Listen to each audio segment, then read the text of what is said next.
Buongiorno, buongiorno e ben ritrovati in diretta con la nostra edizione straordinaria, come sempre, per raccontarvi quanto avviene durante il corso di questa mattinata e poi arrivare tra meno di un'ora ormai alla consueta conferenza stampa del governatore Luca Zaia, tema come sapete caldo anche da campagna elettorale, anche se il governatore ha annunciato come ieri e oggi di fatto siano le ultime finestre dopo questi 4 mesi di aggiornamenti costanti, quelle alle 12:30, ma venerdì il punto stampa, il dopo giunta che Zaia fa ogni settimana, si terrà appunto, immaginiamo, in via Paoluccia Marghera, sede della Protezione Civile, sempre a questo orario. È appunto il momento in cui incontra la stampa dopo alcune decisioni prese con la propria squadra, e sarà dunque anche questo in diretta venerdì nel corso di questa nostra edizione straordinaria che prosegue, resta il racconto della mattinata con molte notizie e approfondimenti, con tanti ospiti.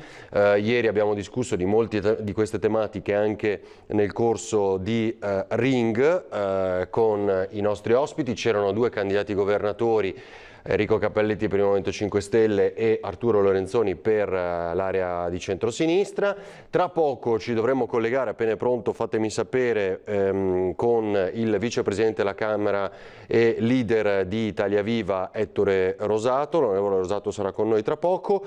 Il titolo che vedete fa riferimento a quelle dichiarazioni di Luca Zaia che hanno una sfumatura differente rispetto alle settimane passate, cioè il cosiddetto fondo salva stati, che è il MES ma non si chiama più MES, se davvero non ha le condizioni, appunto perché è un nuovo strumento e porterebbe potrebbe portare fino a 40 miliardi per il nostro paese, 3 per il solo Veneto, e non ha condizioni, dice Zaia, lo ha detto in conferenza stampa ieri mattina, allora non capisco davvero cosa Roma aspetti, cosa aspetta la politica. Facciamo un passaggio con un paio di notizie. Dopo l'emergenza sanitaria, oltre il 90% delle librerie italiane ha segnalato un peggioramento nell'andamento economico della propria attività a causa dello scoppio della pandemia, e oltre l'84% è in difficoltà nel riuscire a far fronte al proprio fabbisogno finanziario, come pagare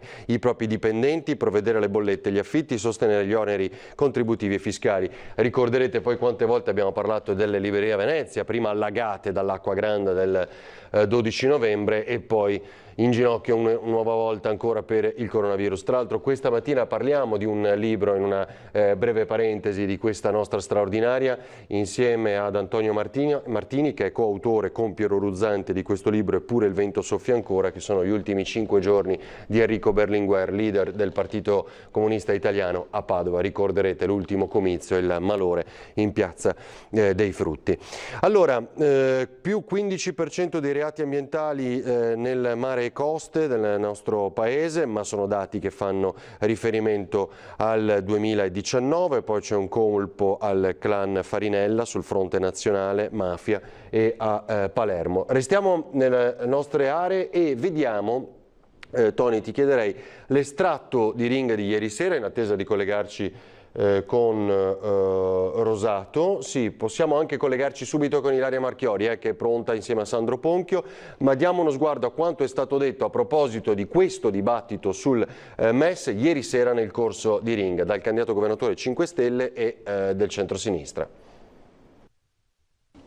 Sono molti mesi che va avanti questa polemica sul MES. Noi abbiamo sempre sostenuto che non è sufficiente per affrontare una crisi drammatica economica come quella che abbiamo di fronte utilizzare quelle risorse, per di più a prestito. Abbiamo sempre detto che l'Europa doveva fare molto di più, e eravamo gli unici a crederci. Il Presidente del Consiglio dei Ministri. Il molto di più è il Recovery Fund. L'abbiamo ottenuto? No, perché non è ancora definito, non è ancora stabilito, non è ancora perfezionato, però si sono schierati con la proposta avanzata da noi, non solo da noi, ma la Francia, la Germania, la stessa Commissione Europea. Insomma, siamo molto vicini a portare a casa un risultato storico, perché è una rivoluzione per l'Europa. Un provvedimento come questo del Recovery Fund. E poi non dimentichiamo, e concludo, che c'è stata anche la sospensione attuazione del patto di stabilità. Rifiutare liquidità in questo momento di estrema difficoltà sarebbe irresponsabile, quindi l'auspicio è veramente che possiamo utilizzare. Se il tasso è effettivamente quello e non ci sono condizioni, a parte quello di utilizzarlo nel settore della sanità, ben venga. Trattiamo magari anche sul tasso, perché non proporre un tasso negativo? Avrebbe un senso secondo me in questo momento. L'UES si restituisce entro 7 anni invece che 10, almeno così ho capito io, Sì, ma va benissimo, ma perché non applichiamo un tasso negativo, come i Bund tedeschi che hanno un tasso negativo? Lo si può immaginare. Cioè restituiamo meno di quello che ci viene dato. E andiamo nella direzione che diceva Cappelletti di un recovery fund che è un contributo a fondo perduto. Bene, così avete sentito Cappelletti e Lorenzoni. Vedo già inquadrate Ilaria Marchiori dall'esterno della Protezione Civile a Marghera con alcuni ospiti. Ilaria e Sandro Ponchio, con chi sei? Sì, buongiorno Ferdinando, buongiorno a tutti i telespettatori.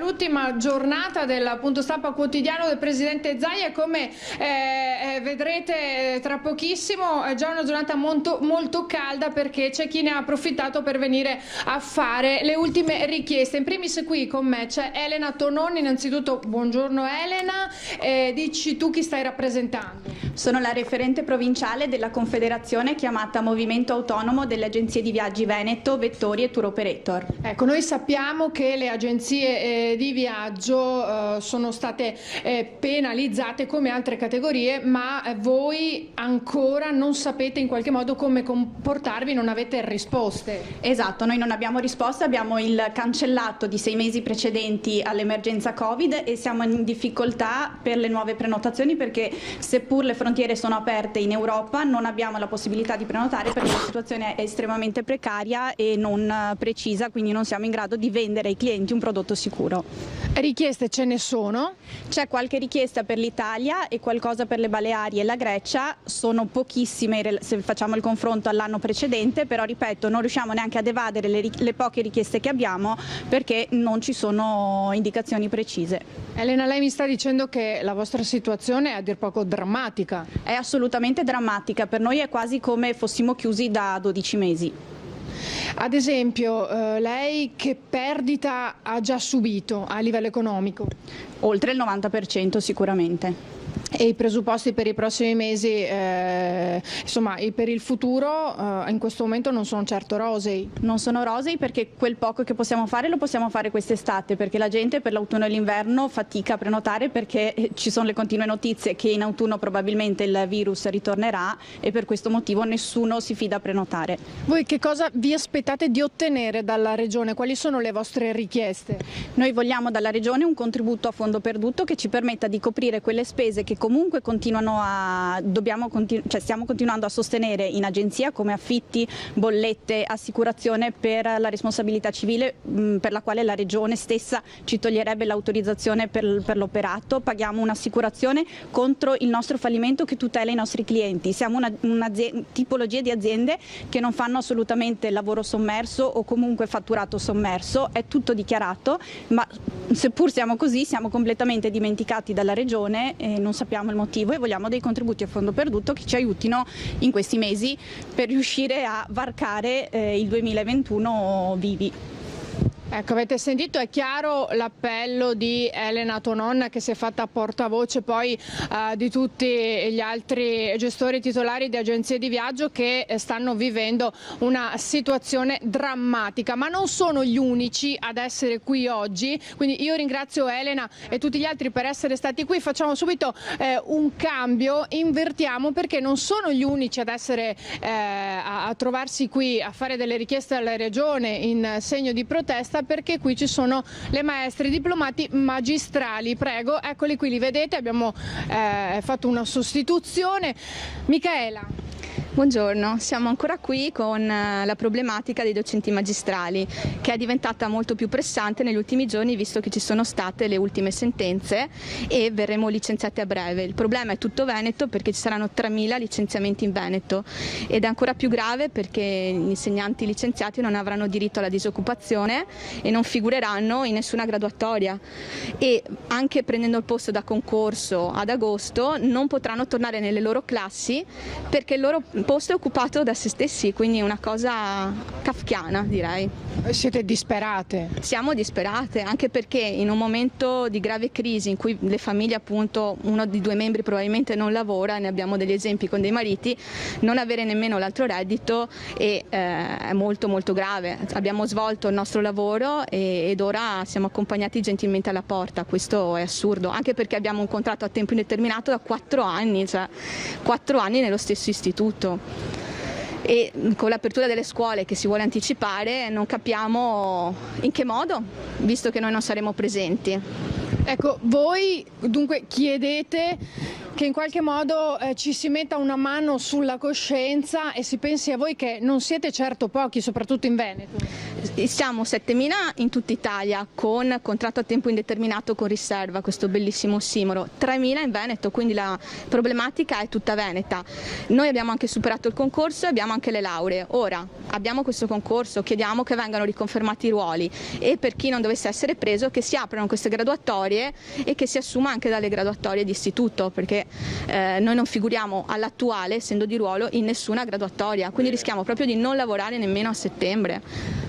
Voi nei mesi di lockdown avete lavorato, vi siete occupati, ecco vedete stanno annuendo tutte le maestre, dunque lo sappiamo, lo so io perché sono una mamma, quindi ho seguito mia figlia da casa, lo sanno tante famiglie, lo sanno i nonni e anche per gli stessi insegnanti sono stati mesi molto duri, molto difficili perché ci si è trovati a gestire una situazione completamente nuova, del tutto nuova, cioè proprio questo è l'aggettivo da utilizzare. Sì, credo bisognasse investire molto di più prima sulle nuove tecnologie, ci si è reinventati soprattutto grazie alle famiglie, secondo me il punto forte sono state le famiglie che hanno aiutato e si sono messe in gioco e secondo me hanno capito anche l'importanza e il valore di un insegnante. Bene, Ilaria. E anche l'aiuto degli istituti comprensivi che si sono arrabattati in questa marea, in questa selva burocratica e hanno dato un grosso contributo. Ha funzionato, speriamo sia solo una questione emergenziale. Ilaria, ci rivediamo tra poco allora. Con i nostri bambini a scuola, perché è quello che vogliamo. Va bene. Grazie mille. Sì, restituiamo la linea, ci posizioniamo. Perfetto, per la conferenza stampa. Grazie Ilaria Marchiori, Sandro Ponchio. Avete sentito anche le voci appunto fuori dalla sede della Protezione Civile. Vedo collegato al suo studio a Roma Ettore Rosato, vicepresidente della Camera, leader di Italia Viva. Buongiorno, ben trovato onorevole. Buongiorno a voi. Allora, insomma, qua è peggiorata la situazione, insomma, sul fronte del MES, di che c'era quell'appello del Partito Democratico anche che si aggiunge di fatto a voi nella giornata di ieri, ben netto, chiaro.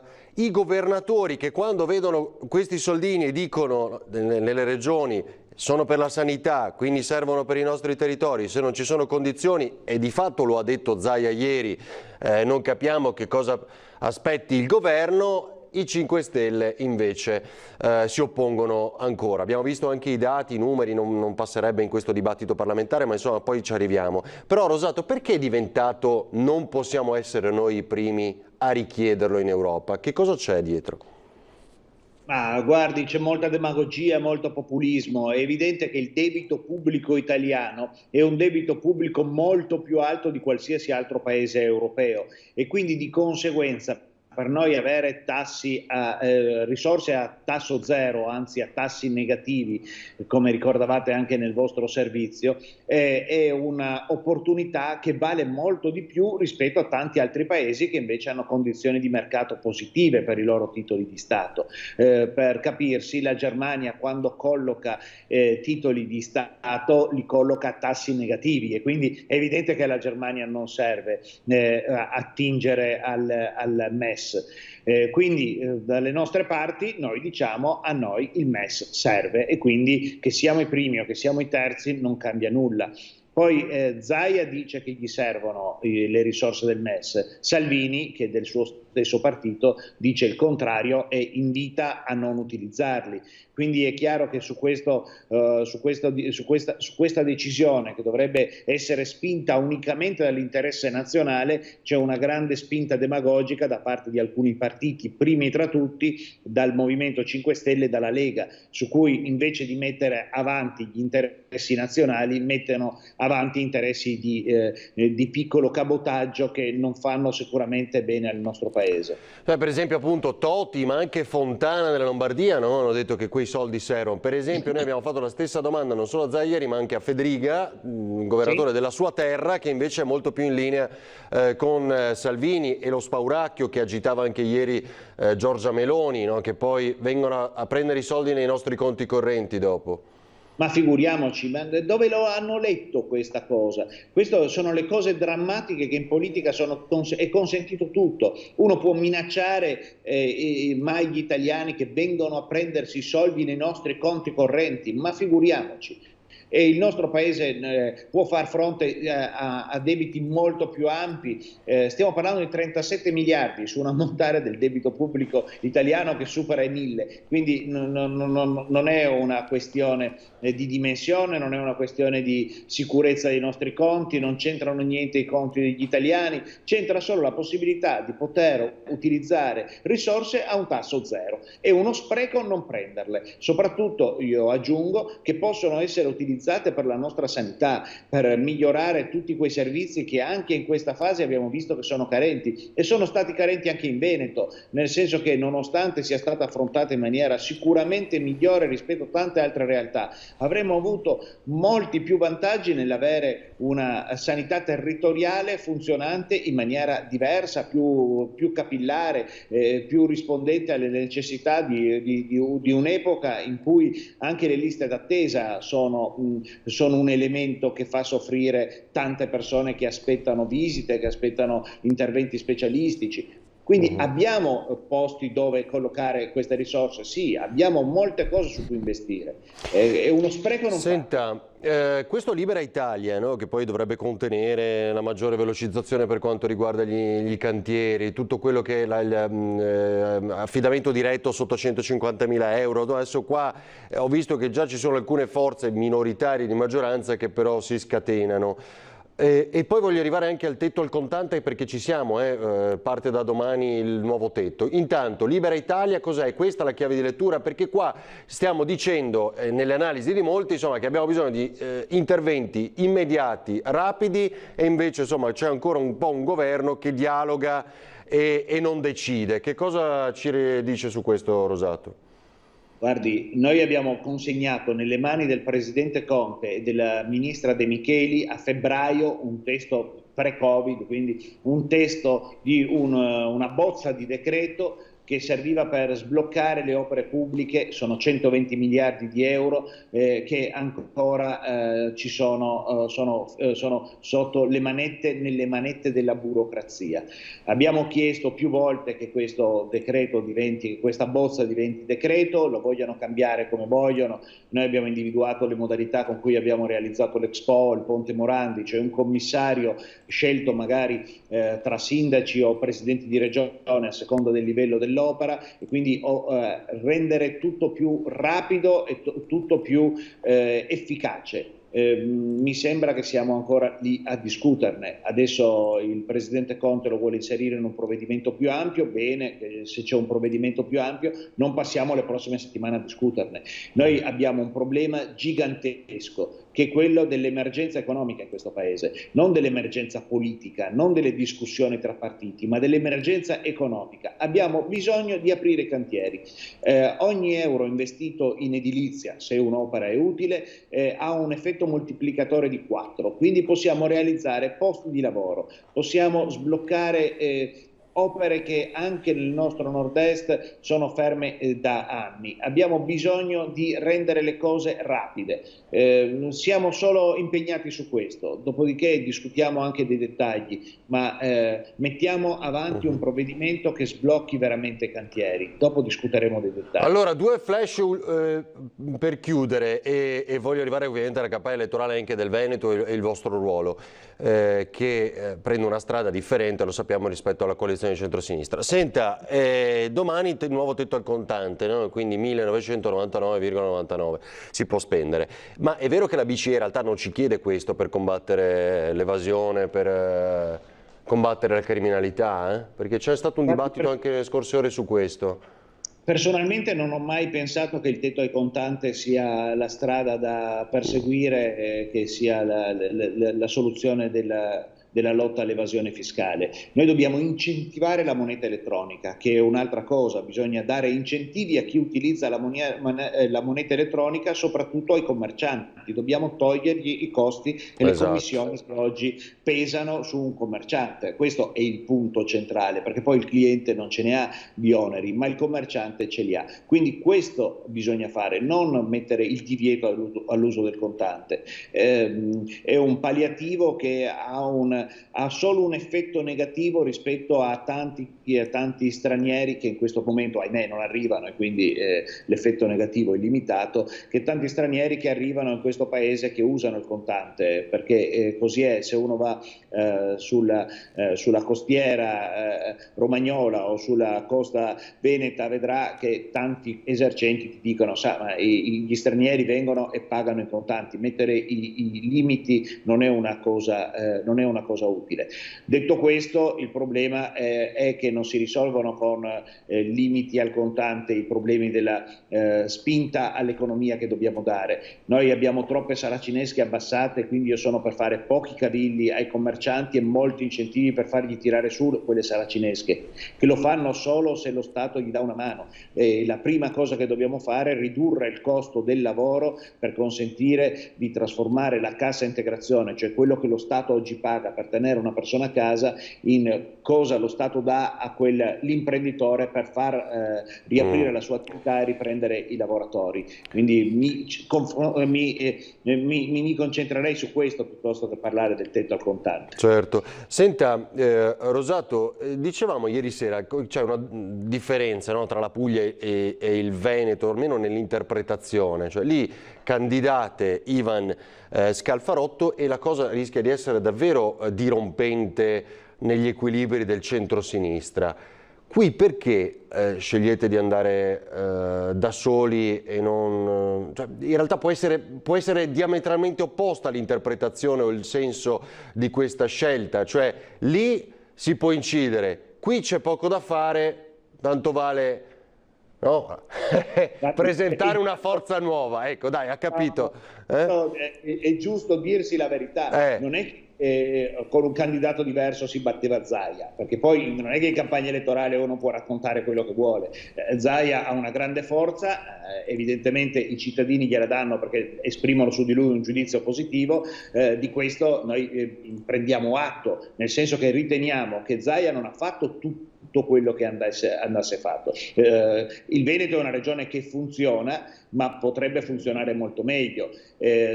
La regione potrebbe essere molto più vicina alle imprese, potrebbe aiutare questa regione veramente a diventare una molla economica ancora di più di quello che è per il paese. Detto questo, noi non riteniamo e non ci riconosciamo nella candidatura di Lorenzoni, che è una candidatura molto spostata a sinistra e che non esprime nulla di alternativo o di proposta alternativa anche per il futuro rispetto a un Veneto a guida leghista, e quindi riteniamo di andare con la nostra candidatura che presenteremo nelle prossime giornate, definito anche il perimetro insieme a partner di coalizione con cui stiamo lavorando.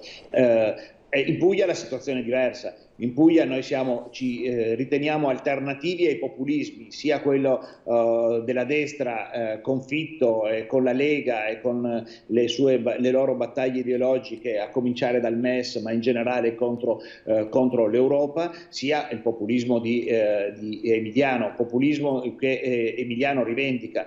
Emiliano era uno che patrocinava chiunque volesse fare ricorso contro i nostri decreti sui vaccini, perché sosteneva le tesi dei Novax. Non è che uno può sostenere un governatore che si è qualificato per scelte sbagliate di tutti i tipi, dall'economia appunto alla salute, e quindi siamo alternativi a Emiliano, ci riconosciamo. Senta, Rosato tra Sbrollini e Moretto, quindi tra le due parlamentari è la scelta? Ho letto. C'è ancora qualche ora di incertezza, comunque noi abbiamo le idee chiare, ce l'hanno le nostre colleghe e i nostri colleghi parlamentari che sono impegnati, così come la nostra consigliera Orietta Salemi. Il punto è che stiamo costruendo il perimetro della coalizione, e con la coalizione Va bene, grazie a Ettore Rosato, grazie onorevole Vicepresidente della Camera, buongiorno, ben trovato, buona giornata, insomma, buon lavoro. Leader di Italia Viva, lo sapete. Tra l'altro in queste giornate, insomma, ci siamo svolte su molti fronti, anche per quanto concerne le candidature, quindi si aggiungerebbe poi l'ufficialità anche di Italia Viva, che ancora manca. Quello che abbiamo capito noi: salgono le quotazioni di Daniela Sbrollini, parlamentare ex PD, oggi Italia Viva Vicentina, quindi potrebbe essere Daniela Sbrollini la candidata governatrice, però insomma Rosato ancora dice che i giochi sono aperti, le definizioni ancora da attuare. Saluto e ringrazio Antonio Martini, giornalista e scrittore, collegato con noi da Padova. Buongiorno Antonio, grazie per essere con noi, ufficio stampa, tra l'altro responsabile ufficio stampa della CGIL di Padova, ma che con Piero Ruzzante ha scritto quel libro di cui parlavamo in apertura di questa nostra straordinaria, Eppure il vento soffia ancora, gli ultimi giorni di Enrico Berlinguer. Antonio, come immaginerà, noi la prima domanda che le farei è: che cosa penserebbe di questi giorni Berlinguer, no? Di queste giornate, di questa politica, di queste decisioni, di questo attendismo magari in molte cose, però lasciamo perdere. Come mai avete scelto di raccontare questi ultimi 5 giorni? Buongiorno Ferdinando, buongiorno ai telespettatori, grazie davvero di questo invito. L'idea del libro nasce sostanzialmente da una ricerca fatta da Piero Ruzzante, il consigliere regionale di Leu Articolo 1, che voi conoscete, che conoscono molti spettatori, che si è laureato in storia ricostruendo la figura e il pensiero politico di Enrico Berlinguer. Abbiamo pensato di trasformare quella tesi, che come tutte le tesi è adatta ad essere letta dagli addetti ai lavori, in un libro fruibile per tutti, e abbiamo pensato di attivare una sorta di macchina del tempo per riportare chi ha vissuto quelle giornate e anche chi le ha sentite solo raccontare a quella settimana che va dal 7 al 13 giugno del 1984. Quindi raccontiamo gli ultimi 5 giorni di vita di Berlinguer, che si sono consumati tutti a Padova, prima il 7 giugno, il giorno dell'arrivo e del comizio e del malore, e poi i 4 giorni successivi di agonia, e poi ci trasferiamo a Roma il 12 giugno per la Camera Ardente e il 13 giugno per il funerale in piazza San Giovanni, che viene descritto da tutti come il funerale più partecipato della storia della Repubblica. Stavo guardando queste immagini, Antonio, mentre ti ascoltavo, e in effetti colpiscono ancora oggi, perché devo ammettere, è uscito qualche settimana fa per Utet, no? questo libro, e siamo riusciti a vederci solo oggi, però è un passaggio tra l'altro storico del nostro paese, un passaggio storico anche della città di Padova. E come descrivete tra l'altro questo momento ha veramente un incedere, un incalzare che ti coinvolge appieno. Il momento appunto del malore, quando toglie gli occhiali, quando prende il fazzoletto, insomma tutte descrizioni che poi insomma lasciamo ai nostri telespettatori nel momento in cui sceglieranno di leggere il vostro libro. E poi tanti volti che riconosciamo non solo in questo video ma nel vostro racconto, che poi sono diventati protagonisti di quel momento ma anche della vita politica successiva, no? Sì, praticamente è un libro che si divide a metà, diciamo così, nel senso che racconta sicuramente la figura di Enrico Berlinguer, ma racconta anche il panorama umano del Partito Comunista Italiano, a partire da Padova. Ci sono i dirigenti locali, ma ci sono anche tantissimi militanti che in quei giorni diventano protagonisti di una vicenda più grande di loro. La città si trasforma in città di provincia, anche se di dimensioni considerevoli, in capitale d'Italia. Arriva il Presidente della Repubblica, arriva il Presidente del Consiglio, Presidenti di Camera e Senato, ministri, e i militanti del PC sono stati determinanti nel garantire, diciamo così, il funzionamento della città, perché facevano il servizio d'ordine all'ospedale e trasferivano con le proprie macchine dall'Hotel Plaza all'ospedale i dirigenti del PC, e molte di quelle figure, alcune avevano già un ruolo allora, tipo Flavio Zanonato che era il segretario della Federazione Comunista Padovana, e poi faranno una carriera di primo ordine. Pensiamo, Zanonato lo conoscono tutti, è stato sindaco per molti anni della città, è arrivato a diventare ministro e poi parlamentare europeo, ma anche figure giovanissime tipo Piero Ruzzante, appunto, che racconta in Presa Diretta che era segretario dei giovani comunisti padovani, poi sarà parlamentare e consigliere regionale, ma anche figure che allora non rivestivano nessun ruolo. Penso ad Aldo Marturano, giovane studente che va tutti i giorni all'ospedale per sentire i bollettini, che attualmente è segretario della Camera del Lavoro di Padova. Quindi è un racconto che si alterna, perché non descrive solo un leader, ma descrive un popolo, anche nelle persone più semplici che nel PC si riconoscevano e che in quegli anni '80, che vengono spesso descritti come gli anni del riflusso, del disimpegno, della febbre del sabato sera, del divertimento, in realtà sono stati anni, pensiamo solo ai movimenti pacifisti, di grande impegno civile, no? Di grande impegno civile, sì. Senti Antonio, ma mi è piaciuta molto una delle recensioni che hanno fatto del vostro libro, Eppure il vento soffia ancora, che è quella di Berlinguer poi a Padova davanti a migliaia e migliaia di persone e poi ai milioni che hanno partecipato, insomma, chiaramente di questo dolore.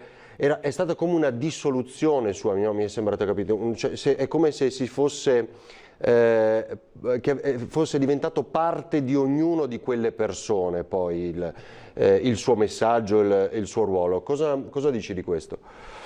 È uno di quegli eventi, non so, possiamo paragonarlo a cose anche più drammatiche, perché Berlinguer è morto per un malore, mentre i casi che cito sono morti violente, tipo l'11 settembre oppure l'assassinio di Kennedy. È uno di quei momenti in cui chi c'era ricorda esattamente dov'era, cosa stava facendo quando gli è arrivata la notizia.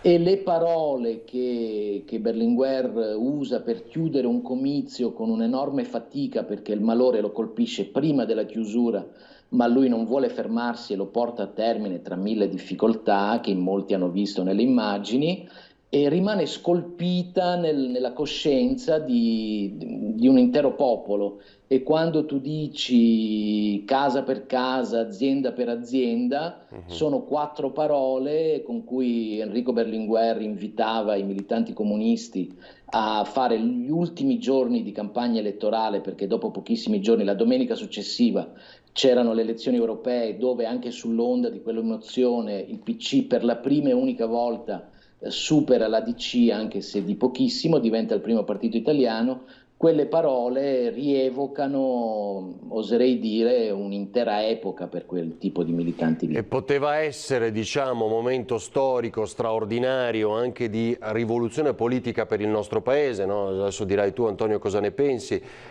Queste immagini, diciamo, per i partiti di sinistra oggi è difficile vederle, no? Anche le piazze magari così ricche, pur essendo un momento inevitabilmente doloroso, lo dicevamo. Ecco, Berlinguer amato da tutti, tra l'altro. Raccontate come nel tragitto tra le ali di folla a Padova e molte persone, qui Pertini vediamo nelle immagini, grazie Tony, ecco, qui molti dai cavalcavia lo salutavano, no? E poi si scelse di uscire a Marghera per raggiungere i tanti operai che avevano lasciato Porto Marghera per rendere omaggio a Berlinguer. Però Antonio, volevo dirti, sarebbe stata una rivoluzione, leader del più grande partito comunista d'Occidente in quel periodo storico per il nostro paese, cioè che Italia poi sarebbe stata, ma qui ovviamente sono previsioni difficili da fare. E allora è molto difficile anche perché i fatti storici degli anni successivi sono stati di una tale portata che è molto complicato immaginare che la sopravvivenza di un uomo avrebbe potuto cambiare le sorti della sinistra, perché appena 5 anni dopo, nel novembre dell'89, crolla il muro di Berlino e questo ha un impatto potentissimo su tutti i partiti comunisti dell'Occidente. E il Partito Comunista Italiano però, anche grazie alla figura di Berlinguer, ha una storia in parte diversa rispetto agli altri partiti comunisti europei, perché gli altri partiti comunisti europei sono sostanzialmente scomparsi dopo l'89. Il PC invece si è trasformato, prima si è sciolto, poi ha costituito il PDS ed è arrivato al governo del paese per la prima volta nel 96, primo partito anche se con percentuali intorno al 21%, molto inferiore a quelle che aveva il PC. E credo che quel partito, oltretutto nel simbolo, alle radici il simbolo era della quercia, sì. Era la quercia, e alle radici c'era ancora il simbolo del PC, lo slogan era "il futuro a radici antiche". Ecco, io credo che se per almeno un quarto di secolo, 25 anni, poi è nato il PD, è tutta un'altra storia, e la classe dirigente, quel popolo ha continuato a far politica, molto è dovuto anche al lavoro fatto in vita da Berlinguer, sì, e al ricordo che Berlinguer ha lasciato. Senti, Antonio, l'ultima in un flash, davvero. Cosa avete scritto che magari ancora non si sapeva in queste pagine? No? Molte cose, molti aspetti, molte emozioni l'abbiamo visto, molte interpretazioni, magari anche di tanti sguardi, ma fatti che avete scoperto o che non erano mai stati detti? Allora, piccoli fatti ce ne sono molti, perché una cronaca così dettagliata degli ultimi giorni, soprattutto di quelli padovani, realizzati grazie alle interviste ai protagonisti e ai giornali locali, Mattino e Gazzettino, che dedicavano ogni giorno 10 pagine, al grande pubblico probabilmente erano ignote. E la cosa più significativa che abbiamo raccontato in modo più diffuso rispetto ad altri, penso, è quello che successe negli anni 70 in Bulgaria, quando Berlinguer subì un incidente gravissimo in auto e lui rivelò a Macaluso, si seppe questo solo molti anni dopo, il sospetto, anzi la quasi certezza, che a suo avviso quello non si trattasse di un incidente ma di un attentato alla sua vita. Ecco. Quell'attentato avviene pochi giorni prima della scrittura degli ultimi 2 saggi che inauguravano la stagione del compromesso storico, e noi sosteniamo che, siccome quella decisione viene assunta definitivamente dopo i fatti del Cile, dopo il golpe e l'uccisione di Allende, e noi sosteniamo che sicuramente ha inciso quello che è successo in Cile, ma probabilmente la convinzione con cui Berlinguer si allontana dai paesi del socialismo reale e teorizza un governo, un incontro con il popolo cattolico e con la democrazia cristiana, possa essere in parte possa essere stato influenzato anche da quel terribile incidente dove il suo interprete perde la vita, per darvi l'idea di quanto fosse grave quello che è successo. Quindi non c'è nessuna tesi complottista dietro alla morte invece per quel malore a Padova, perché anche questo poi magari abbiamo letto, visto in altri ambiti, no? In quei giorni si è scatenato di tutto, ovviamente, c'è perfino chi ha parlato di avvelenamento, esatto. Informavano dove Berlinguer aveva pranzato. In realtà i medici padovani, gli straordinari medici padovani che l'hanno assistito, curato, tentato in ogni modo di salvarlo, hanno ricostruito senza, credo, lasciare nessun'ombra di dubbio che si trattò di un malore fatale, che non c'era modo di salvarlo, anche perché stiamo parlando di molti anni fa. Grazie Antonio. E allora erano diverse. Grazie a Antonio Martini, che con Piero Ruzzante ha firmato Eppure il vento soffia ancora, ve lo ricordo, edito da UTET. Grazie Antonio Martini, gli ultimi giorni di Enrico Berlinguer. Buona giornata. Grazie mille a voi. Grazie, ci fermiamo pochi istanti e poi ci avviciniamo alla conferenza stampa del governatore Luca Zaia. Ci sarà con noi subito dopo la pubblicità Giordano Ariello, parliamo di impresa, tra poco.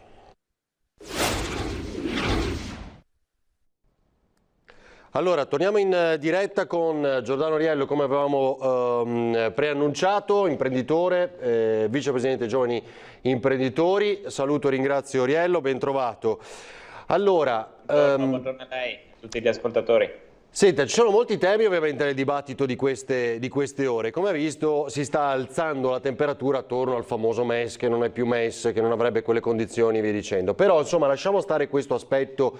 Ieri Zaia ha dato anche un'apertura su questo fronte. Se allora, non so se l'ha percepita anche lei in quelle parole ieri, perché di fatto a risposta chiara ai giornalisti, a domanda chiara ai giornalisti, lui dice: ma insomma, se non ci sono condizioni, cosa aspetta il governo? Poi è una decisione che deve prendere il governo e via dicendo. Perché insomma abbiamo visto tutti quanto peserebbe per il Veneto, si tratta di 3 miliardi da spendere in sanità e affini. Va bene, però su questo immagino, ne abbiamo già parlato. Sul MES una breve battuta, esatto, il problema ricordo. non è il MES in sé per sé, i costi all'ingresso, ma sono i costi di gestione che questo può avere, perché come tutti i contratti bisogna poi capire quali sono i costi di gestione del contratto stesso. Se come sono i presupposti, a quel punto le condizioni ci sono per poter utilizzarlo e usufruire di questo strumento di cui l'Italia oggi ha molto bisogno. Poi la ringrazio Avarino di questo invito, solo con lei mi capita di fare gli interventi collegato dalla macchina, quindi è incredibile, mi riesce a convincere a fare delle cose incredibili. L'importante è che lei non sia alla guida. Senta, e sia fermo appunto, ma quello che le volevo chiedere invece, lei ha avuto l'opportunità, la definisco io così, dai, di essere agli Stati Generali, se non ricordo male, domenica, l'ultimo giorno, quello conclusivo, insieme ad altri imprenditori. Ecco, aveva anticipato una sua ricetta anche per il Paese proprio pochi giorni prima in diretta con Antenna 3. Che cosa ha detto al Premier, al Ministro Patuanelli, a Gualtieri? Cioè, io ricordo per esempio, credo una delle sue idee fosse la detassazione degli straordinari, no? Degli utili. Che cosa aveva detto qui? Se vuole ripetere quello che ha detto ovviamente al governo. Allora, bisogna partire da un presupposto principale e unico, che l'Italia non ha soldi, il nostro governo non ha soldi e non abbiamo la possibilità di intervenire con manovre strutturali su quelli che possono essere i tagli delle tasse o anche quello che si parlava della diminuzione di qualche punto percentuale dell'IVA. È una sciocchezza, perché questo non mette in circolo l'economia reale. L'Italia è un popolo di risparmiatori, se io riduco l'IVA dal 22 al 20%, tagliando qualche punto, in un breve periodo sicuramente le persone non investono e non vanno a spendere, anzi mettono da parte i soldi che hanno. Bisogna agire su manovra a costo zero. Quello che io ho proposto, e sono arrivato a Roma di fronte al Presidente del Consiglio e a 6 ministri, con un decreto che abbiamo studiato in 5 giorni con alcuni docenti universitari, quindi arrivando con una manovra attuabile immediatamente sulla semplificazione, che adesso è cara al nostro esecutivo, è la detassazione degli utili reinvestiti. A quel punto riuscirei ad aumentare del doppio la possibilità di investimento per le nostre imprese, generando occupazione e mettendo in circolo veramente attraverso tutta quella che è la filiera dei fornitori, un circolo virtuoso e di ricchezza per i nostri territori. E ripeto, è a costo zero, perché se un'impresa adesso guadagna 100 può reinvestire 50, perché quegli utili vengono tassati, ed è uno strumento perverso. Allora, incominciamo ad agire dove questo non rappresenta un costo per lo Stato, non chiedendo soldi, ma investendo i nostri soldi senza che questi vengano tassati. Allora sì, possiamo generare veramente occupazione maggiore, perché lo abbiamo visto adesso, il governo ha prolungato fino a fine anno l'obbligo di non licenziare i nostri collaboratori, ma noi non vogliamo licenziarli, viva Dio, li vogliamo tenere tutti e valorizzarli, e allora incominciamo a fare manovre serie e strutturate in favore delle imprese e degli investimenti. E questo è uno, ci sono altri punti, e questo chiaramente sarebbe già utile comunque. Altri punti che avete proposto? C'è un altro punto, sono arrivato giù con 2 punti io principalmente, e il secondo è quello della semplificazione degli oneri che non sono stati generati dal Covid, perché tutte queste manovre corrette per il contenimento di quello che può essere un possibile contagio all'interno dell'azienda sono costi straordinari che l'impresa si trova a sobbarcare. Prendiamo in esempio il cambio di destinazione d'uso. Se io ho una mensa affollata e non la posso più affollare, è un locale vuoto, e devo adibirlo a mensa, mi comporta un cambio di destinazione d'uso, e sono costi, sono documenti burocratici che l'imprenditore deve fare per ottenere il nulla osta da parte del comune di adibire quell'area a mensa. Quindi sono costi in più che l'imprenditore deve sopportare, e allora semplifichiamo anche queste manovre e cerchiamo di dare agli imprenditori gli strumenti più agevoli, più flessibili, per dare anche ai propri collaboratori più sicurezza. Senta, da domani parte il nuovo tetto al contante. Intanto vedo è pronta la sala operativa della Protezione Civile a Marghera, sala stampa, dove tra poco, come ogni giorno, ma oggi di fatto è l'ultima conferenza stampa del governatore 12:30, ci sarà di nuovo venerdì, ma è un punto stampa sempre a quest'ora che seguiremo in diretta. Senta, da domani dicevamo il tetto 1.999,99 euro che si possono spendere in contante. Ecco, che cosa dice su questo? Ma guardi, a me il tema del contante non è un tema che tra virgolette tange molto, perché io tra l'altro il contante non lo uso mai, infatti non ho mai soldi in cash con me, utilizzo nemmeno più la carta di credito, pago tutto con il telefonino.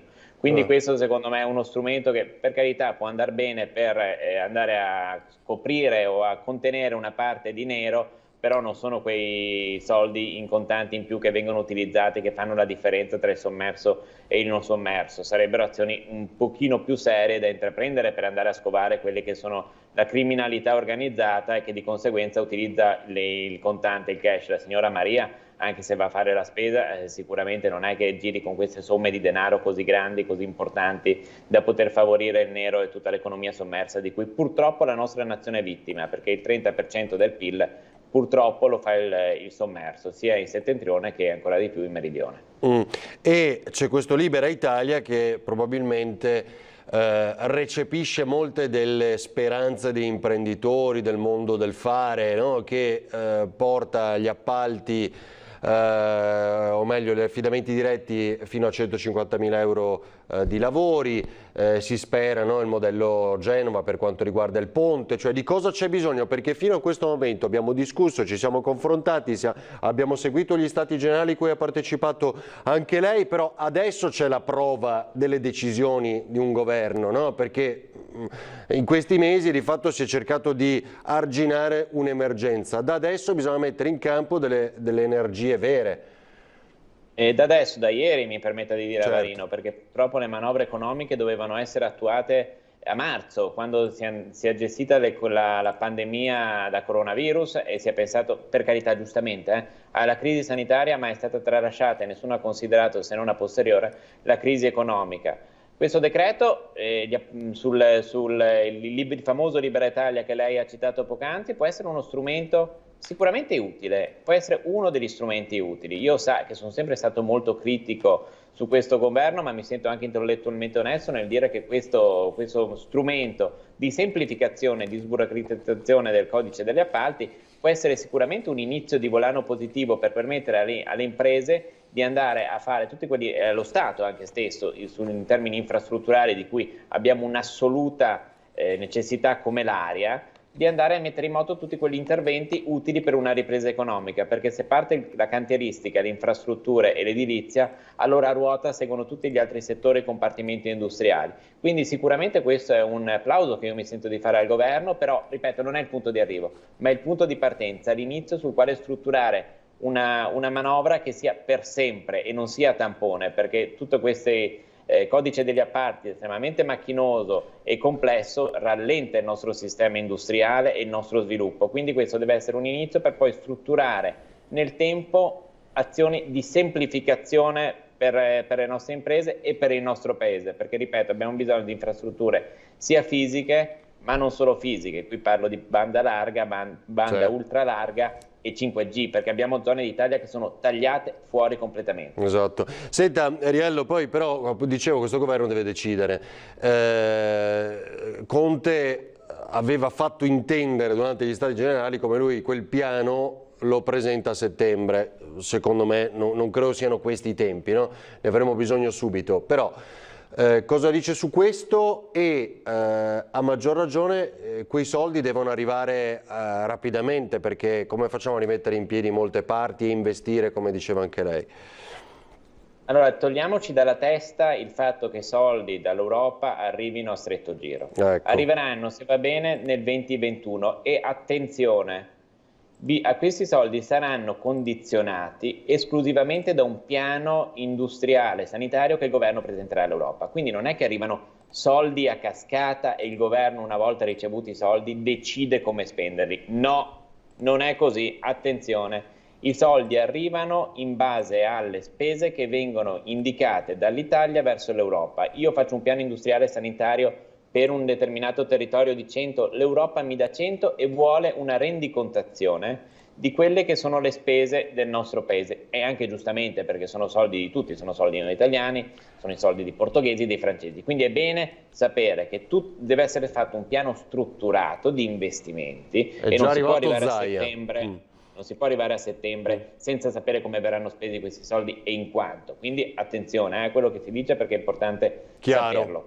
Riello, devo salutarla perché a sorpresa è arrivato 6 minuti prima il Presidente. I veneti sono sempre in anticipo. Ecco, grazie davvero Giordano Riello, buona giornata, grazie. Grazie a voi, buon lavoro. Buongiorno anche a lei, buon lavoro. Il Presidente Zaia, oggi si parlerà della Banca degli Occhi, aveva anticipato, sentiamolo.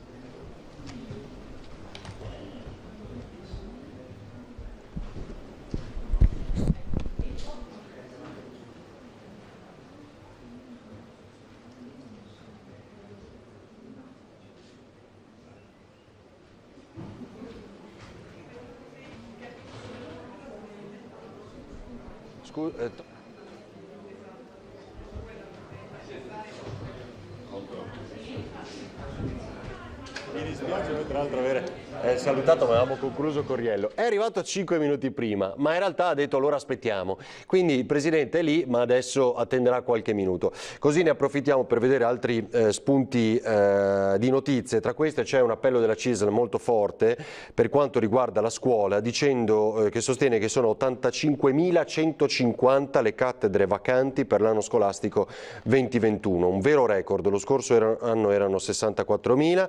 I dati sono forniti dalla CISL Scuola. Avremo un inizio scuola complicato alla ricerca di supplenti, soprattutto al nord, ovvero nelle aree più colpite dal Covid, spiega la segretaria della CISL Scuola Maddalena Gissi. Immaginate, oltre a questo, il 15% degli studenti che attualmente non avrebbe ancora una struttura in base ai distanziamenti previsti dalle linee guida, aggiungiamo che mancano anche i docenti. Allora, andiamo a Schiavonia, perché dopo 2 settimane c'è un nuovo caso di positivo all'ospedale. La donna non è stata ricoverata, vive nell'Alta Padovana. Vediamo. Una donna di origini cinesi che vive nell'Alta Padovana e che si è presentata al pronto soccorso dell'ospedale Madre Teresa di Schiavonia è risultata positiva al Covid-19. Aveva una leggera febbre e ha dichiarato di essere stata in contatto con un malato di coronavirus. Immediatamente è scattato il protocollo che ha fatto isolare la donna in un'area Covid dove le sono stati fatti il tampone e il test sierologico, risultati entrambi positivi. Era da 2 settimane che non si registrava un caso di positività a Schiavonia, tuttavia le sue condizioni non erano tali da richiedere il ricovero e così la donna è stata posta in isolamento domiciliare a casa. Ora l'ULSS 6 ricostruirà i contatti della donna che ha deciso di presentarsi in ospedale dopo aver avuto un passaggio in auto da un uomo poi risultato positivo circa una settimana fa. La paziente vive nell'Alta Padovana e lavora in una fabbrica della provincia di Vicenza. Tutti negativi al Covid-19 invece nella casa di riposo Sereni Orizzonti di Bovolenta. Ospiti e personale sono risultati negativi ai test e quindi già dalle prossime ore riprenderanno le visite dei parenti che erano state sospese per precauzione in attesa dell'esito dei test sui 53 anziani e sul personale dell'istituto. Va bene, vediamo se apriamo l'audio, Tony. Io vorrei capire, l'ha già accomodato di nuovo il Presidente, però sta attendendo l'orario canonico. Abbiamo fatto tutto. Abbiamo capito. E sta preparando gli appunti per quanto riguarda le cose da dire. Adesso sono le 12:28 e secondo me a breve partirà. Va bene, allora vi faccio vedere, quindi sarà molto rapido oggi a maggior ragione. Vi faccio vedere rapidissimamente, ma pronti a interromperlo, c'è un altro professionista della nostra regione che andrà a supportare la procura di Bergamo. Oh, è cominciata, dai, è cominciata oggi questo thriller. Vediamo. Lasciamo il tempo alle televisioni di collegarsi.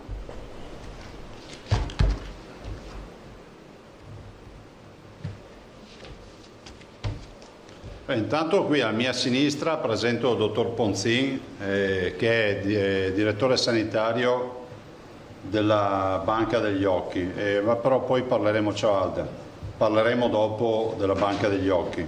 Vi dico, per l'organizzazione dei lavori, siccome oggi è una giornata piena di attività, farò il mio intervento, vi lascio la parola per le domande, dopodiché passo la parola al dottor Ponzin e vi lascio al dottor Ponzin. Io passerei subito, ormai sono le 30, 12:30, quindi siamo giusti, passerei innanzitutto al bollettino. Sono 958.434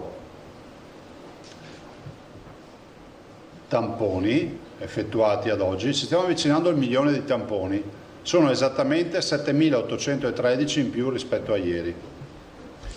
Il numero dei positivi è 19.286, più 8.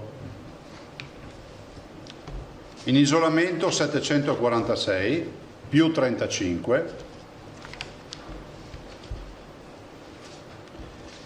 I ricoverati sono 192, dei quali 21 sono positivi. Dei 192, 21 sono positivi. Terapie intensive, scendiamo ancora, 10. Adesso non chiedetemi se sono 10 tutti negativizzati o il 9+1, perché non ve lo so dire oggi. Comunque 10 in terapia intensiva in tutto il Veneto. Immagino siano 9+1 comunque. Totali morti 2012.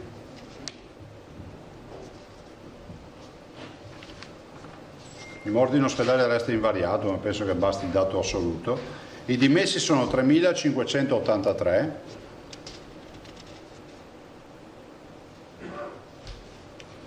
I nati 89. Allora, a parte il fatto che volevo prima di tutto fare gli auguri alla signora Lucia Bertoncello di Laghi di Cittadella, che oggi compie 105 anni. Quindi veramente gli auguri di cuore alla signora Lucia Bertoncello, 105 anni oggi, veramente tanti auguri. Detto questo, 2 considerazioni prima di passare la parola a voi per le domande. Noi continuiamo ad avere la preoccupazione della reinfezione. Peraltro oggi, se notate, abbiamo 5 ricoverati in più, 35 persone in isolamento in più, 8 positivi in più, dei 19.286 più 8, quindi 8 positivi in più, 35 isolati in più e 5 ricoverati in più. Tanto vi do uno spaccato dei famosi 8, c'è una coppia di Selvazzano di 80 e 65 anni, il marito è stato ricoverato in malattie infettive, quindi uno dei ricoverati, ma è un Pauci sintomatico, vuol dire che ha sintomi lievissimi. Probabilmente in via prudenziale è stato ricoverato comunque in malattie infettive. Poi c'è una signora di 90 anni della casa di riposo di San Pio X di Cordignano. Qui c'è da dire che in questa casa di riposo c'è un focolaio attivo al quale ancora è rappresentato ancora da 3 positivi. Poi ci sono madre e figlio stranieri residenti a Vicenza di 24 anni e 3 mesi che sono tutti e 2 positivi.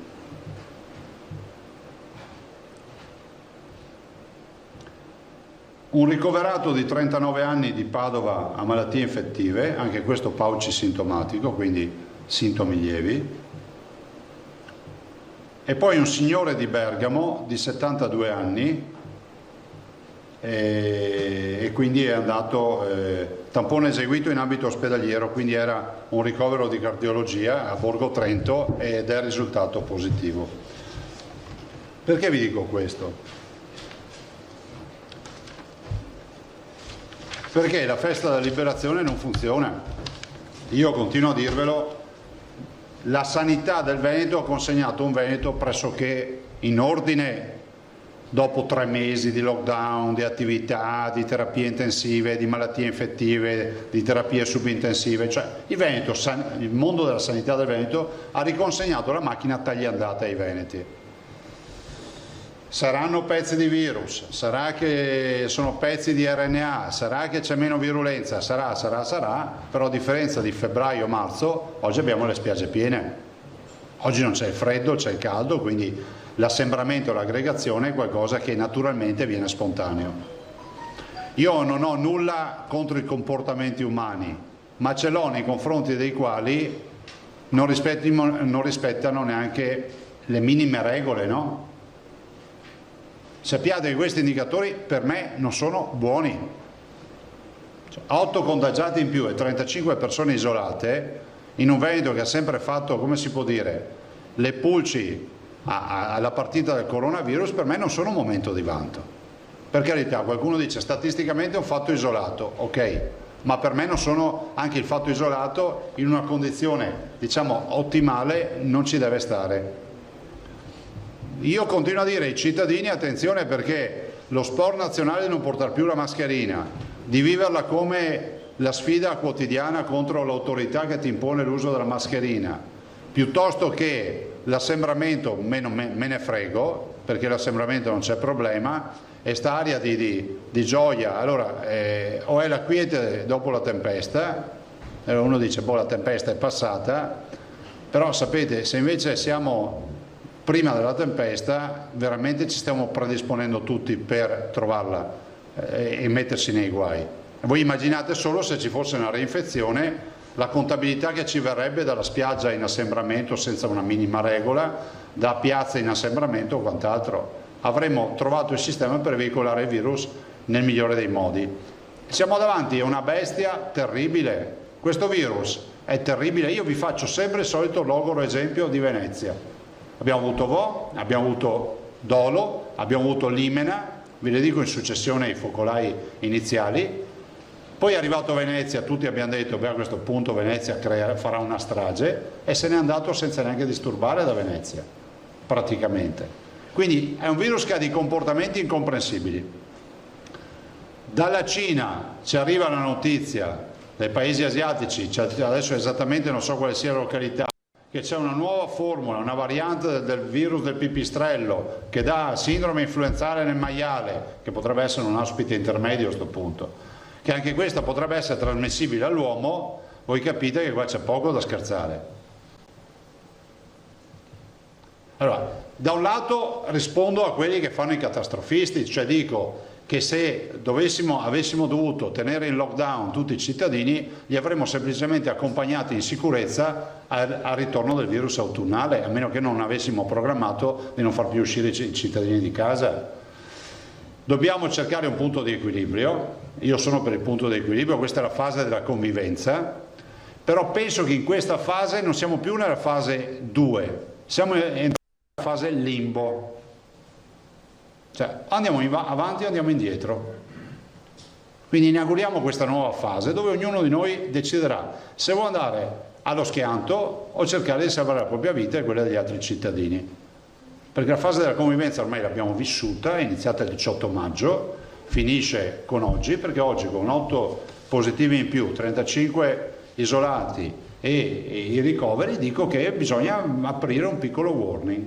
Magari sarà inutile, però io non è che sto puntando, come fa qualche scienziato a livello nazionale, che tanto se la spari grossa sul pericolo, se va male hai avuto ragione, se va bene nessuno si ricorda di te, perché quando c'è la festa chi è che si ricorda?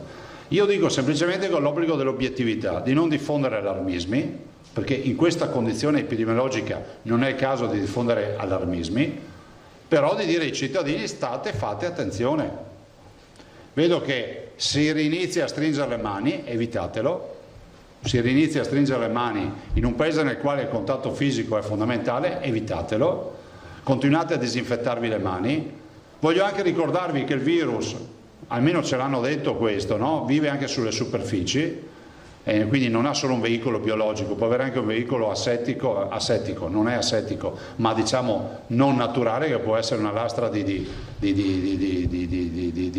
marmo piuttosto che un piano di legno, e quindi o un packaging di una confezione di un regalo, di un prodotto che comprate. Quindi attenzione a questo, igienizzazione, evitiamo di ripristinare la stretta di mano ancora per un po', la mascherina nei luoghi chiusi e negli assembramenti, e poi ovviamente il distanziamento sociale.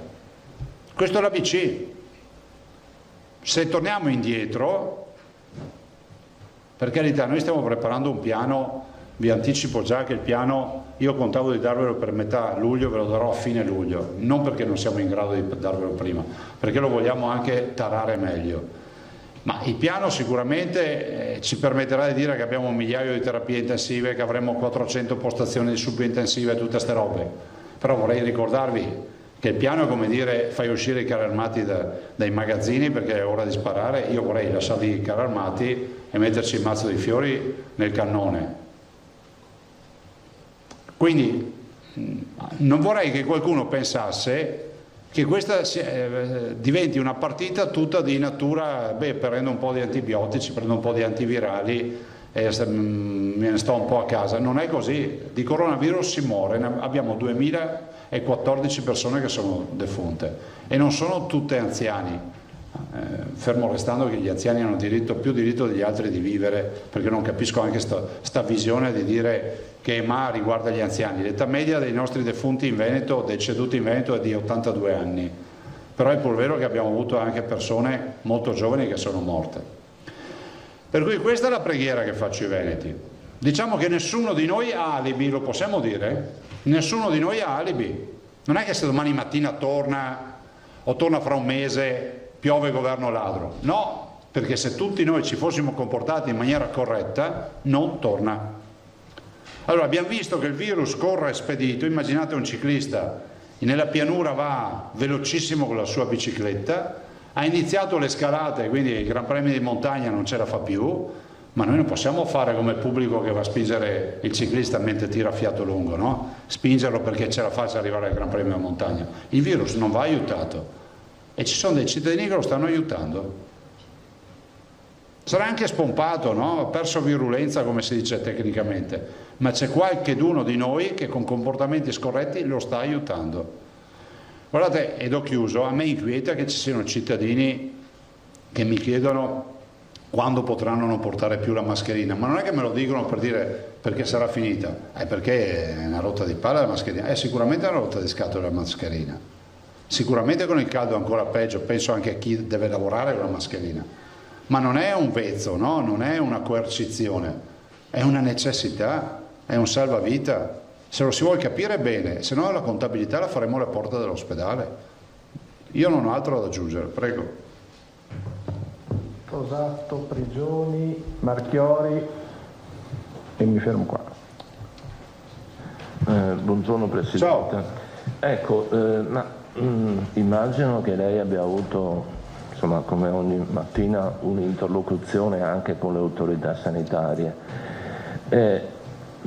Comprensibilmente lei invita alla prudenza rispetto delle regole, ci mancherebbe altro, ma insomma l'analisi che l'autorità sanitaria fa di questo incremento è un'analisi preoccupata, cioè è un piccolo segno più fisiologico che ci sta dopo tante settimane di flessione e comunque in un ambito di flessione generalizzata, oppure è una spia che qualcosa davvero non va?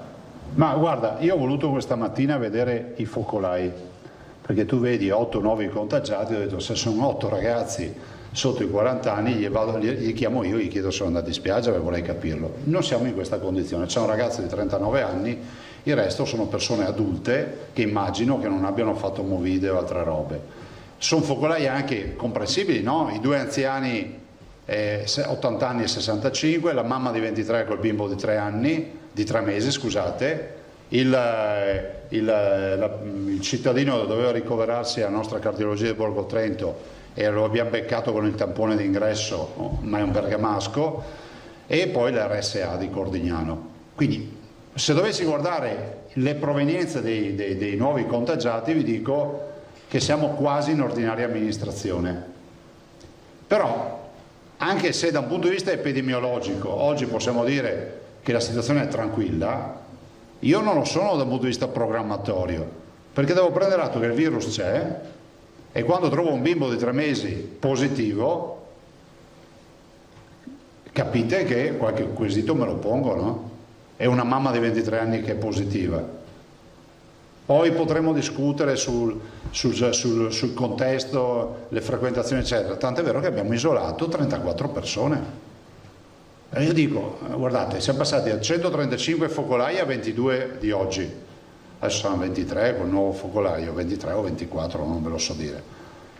Facciamo in modo di non abbassare la guardia e di avere certezza del fatto che il virus c'è, dobbiamo ragionare così. Allora se tu mi chiedi, oggi siamo in allerta, noi non abbiamo mai abbassato la guardia, tanto è vero che la macchina sta continuando a funzionare.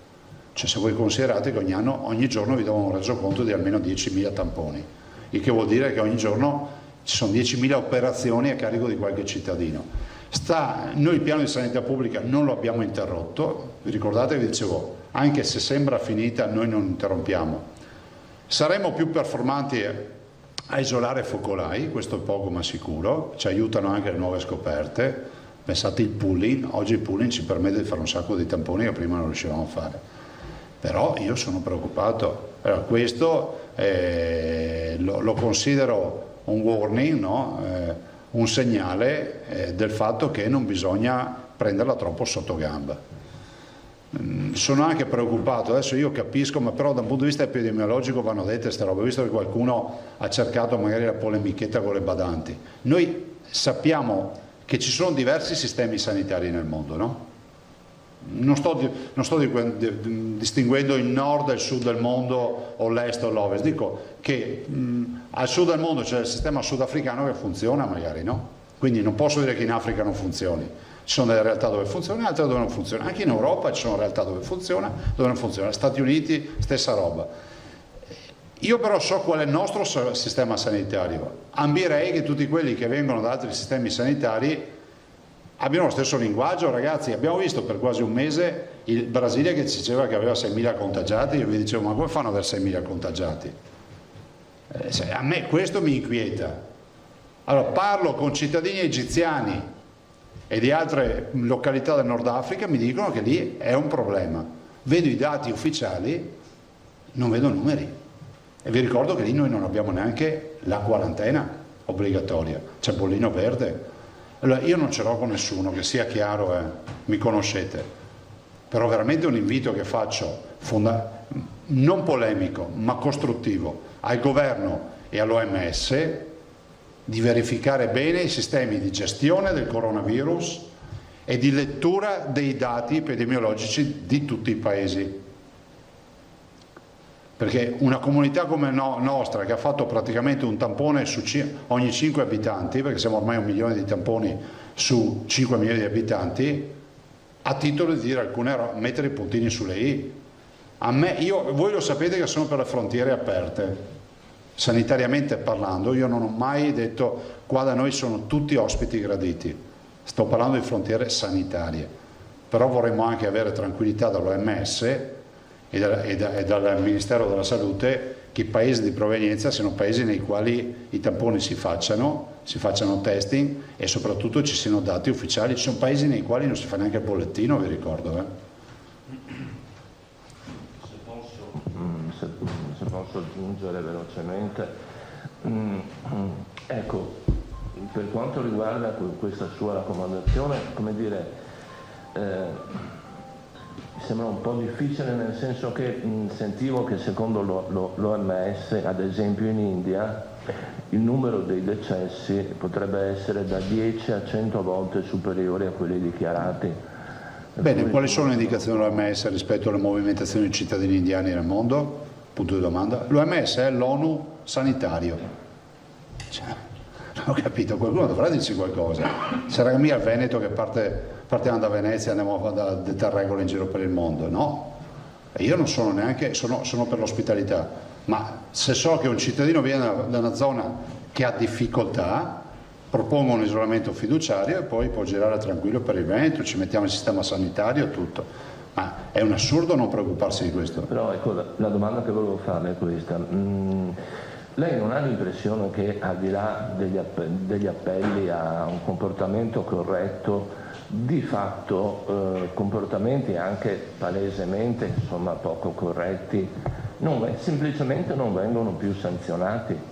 E quindi quando si crea una situazione di impunità per cui ci si avvicina alle persone senza mascherina, sul distanziamento non ci bada più nessuno, si fa tutto quello che si vuole e non succede mai nulla. Ma sì, guarda, è difficile, come dire, gli appelli. Sì, però allora, o siamo un popolo civile o non lo siamo, no? Perché prego. Solo perché era lo stesso tema, solo per questo insieme. Prego. Volevo fare lo stesso tema di Filippo, cioè faccio un parallelismo col casco. Cioè è come se noi avessimo detto per anni agli italiani: per favore mettete il casco perché sennò vi ammazzate, e probabilmente oggi non lo metterebbe ancora più nessuno, per convincerli, così come le cinture di sicurezza, l'autorità che ha anche funzione educativa ha dovuto imporlo con le multe. Quindi apprezzabile sicuramente il suo atteggiamento liberale, diciamo così, libertario, però se poi la gente non capisce forse bisogna sanzionare, ecco. Scusate se ho interrotto. No, ma io condivido la tua riflessione. Il tema è uno solo, che non spetta a noi il ruolo dei sanzionatori, perché noi non ce l'abbiamo, nel senso che il ruolo della sanzione è stabilita nelle ordinanze, però è un ruolo che comunque compete ad altri, no? alle forze di polizia. Io dico però che c'è anche da interrogarsi sul fatto che non possiamo rivendicare libertà se poi come cittadini, ognuno nel proprio intimo, non riesce neanche a rispettare le regole minimali. Io ho mail e lettere tutti i giorni di cittadini che invocano le multe, questo è vero, saranno arrivate anche da voi, no? Foto e molti mi scrivono una frase che fa star male, mi scrivono: abbiamo fatto un sacco di sacrifici, perché chi si è chiuso in casa ha fatto un sacrificio per poi vederli buttati al vento da assembramenti che non sono necessari. Io penso che ci sia un punto di equilibrio, Marco. Spero che lo si capisca fino in fondo, anche perché se torna una reinfezione, questo lo voglio sottolinearvelo bene, se torna la reinfezione torna pesante, perché noi abbiamo fatto di tutto per far andare il frullatore del virus, Cioè non è che torna e dice: beh, qua non c'è nessuno in giro, ormai c'è una condivisione, no? E questa è la preoccupazione. Prego. E allora Prigioni, Marchiori. Ciao. Oggi sono disattese le previsioni dell'algoritmo il vostro algoritmo regionale che invece indicava per fine giugno l'esaurimento dei contagi? No, guarda, il modello matematico conferma l'andamento, questo non è un dato, diciamo, è un dato che non è l'eccezione che conferma la regola. Però è pur vero che davanti a un virus che abbiamo visto come si comporta, cioè uno non è che può dire vabbè non c'è problema. Io non vi so dire se da qui ai prossimi 10 giorni ci ritroveremo le code davanti agli ospedali, questo nessuno ve lo può dire, no? Penso che il rapporto che c'è sempre stato con voi e con i cittadini per vostro tramite sia sempre stato un rapporto di assoluta sincerità e trasparenza. Abbiamo sempre raccontato la situazione come un'istantanea. Dopodiché domani è un altro giorno, ve l'ho detto anche ieri rispetto a questo, ma è un altro giorno da un punto di vista proprio epidemiologico, da un punto di vista sanitario.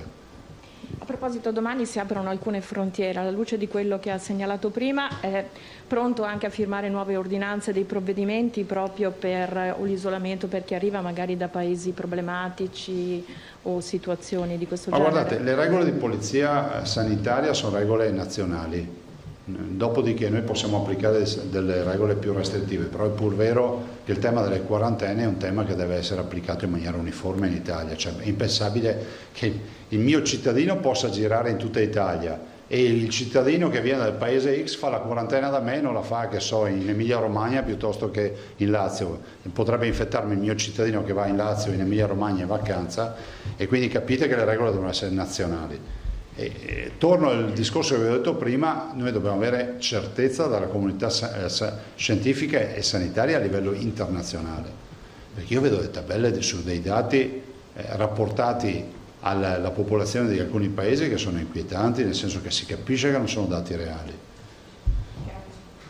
Marchiori.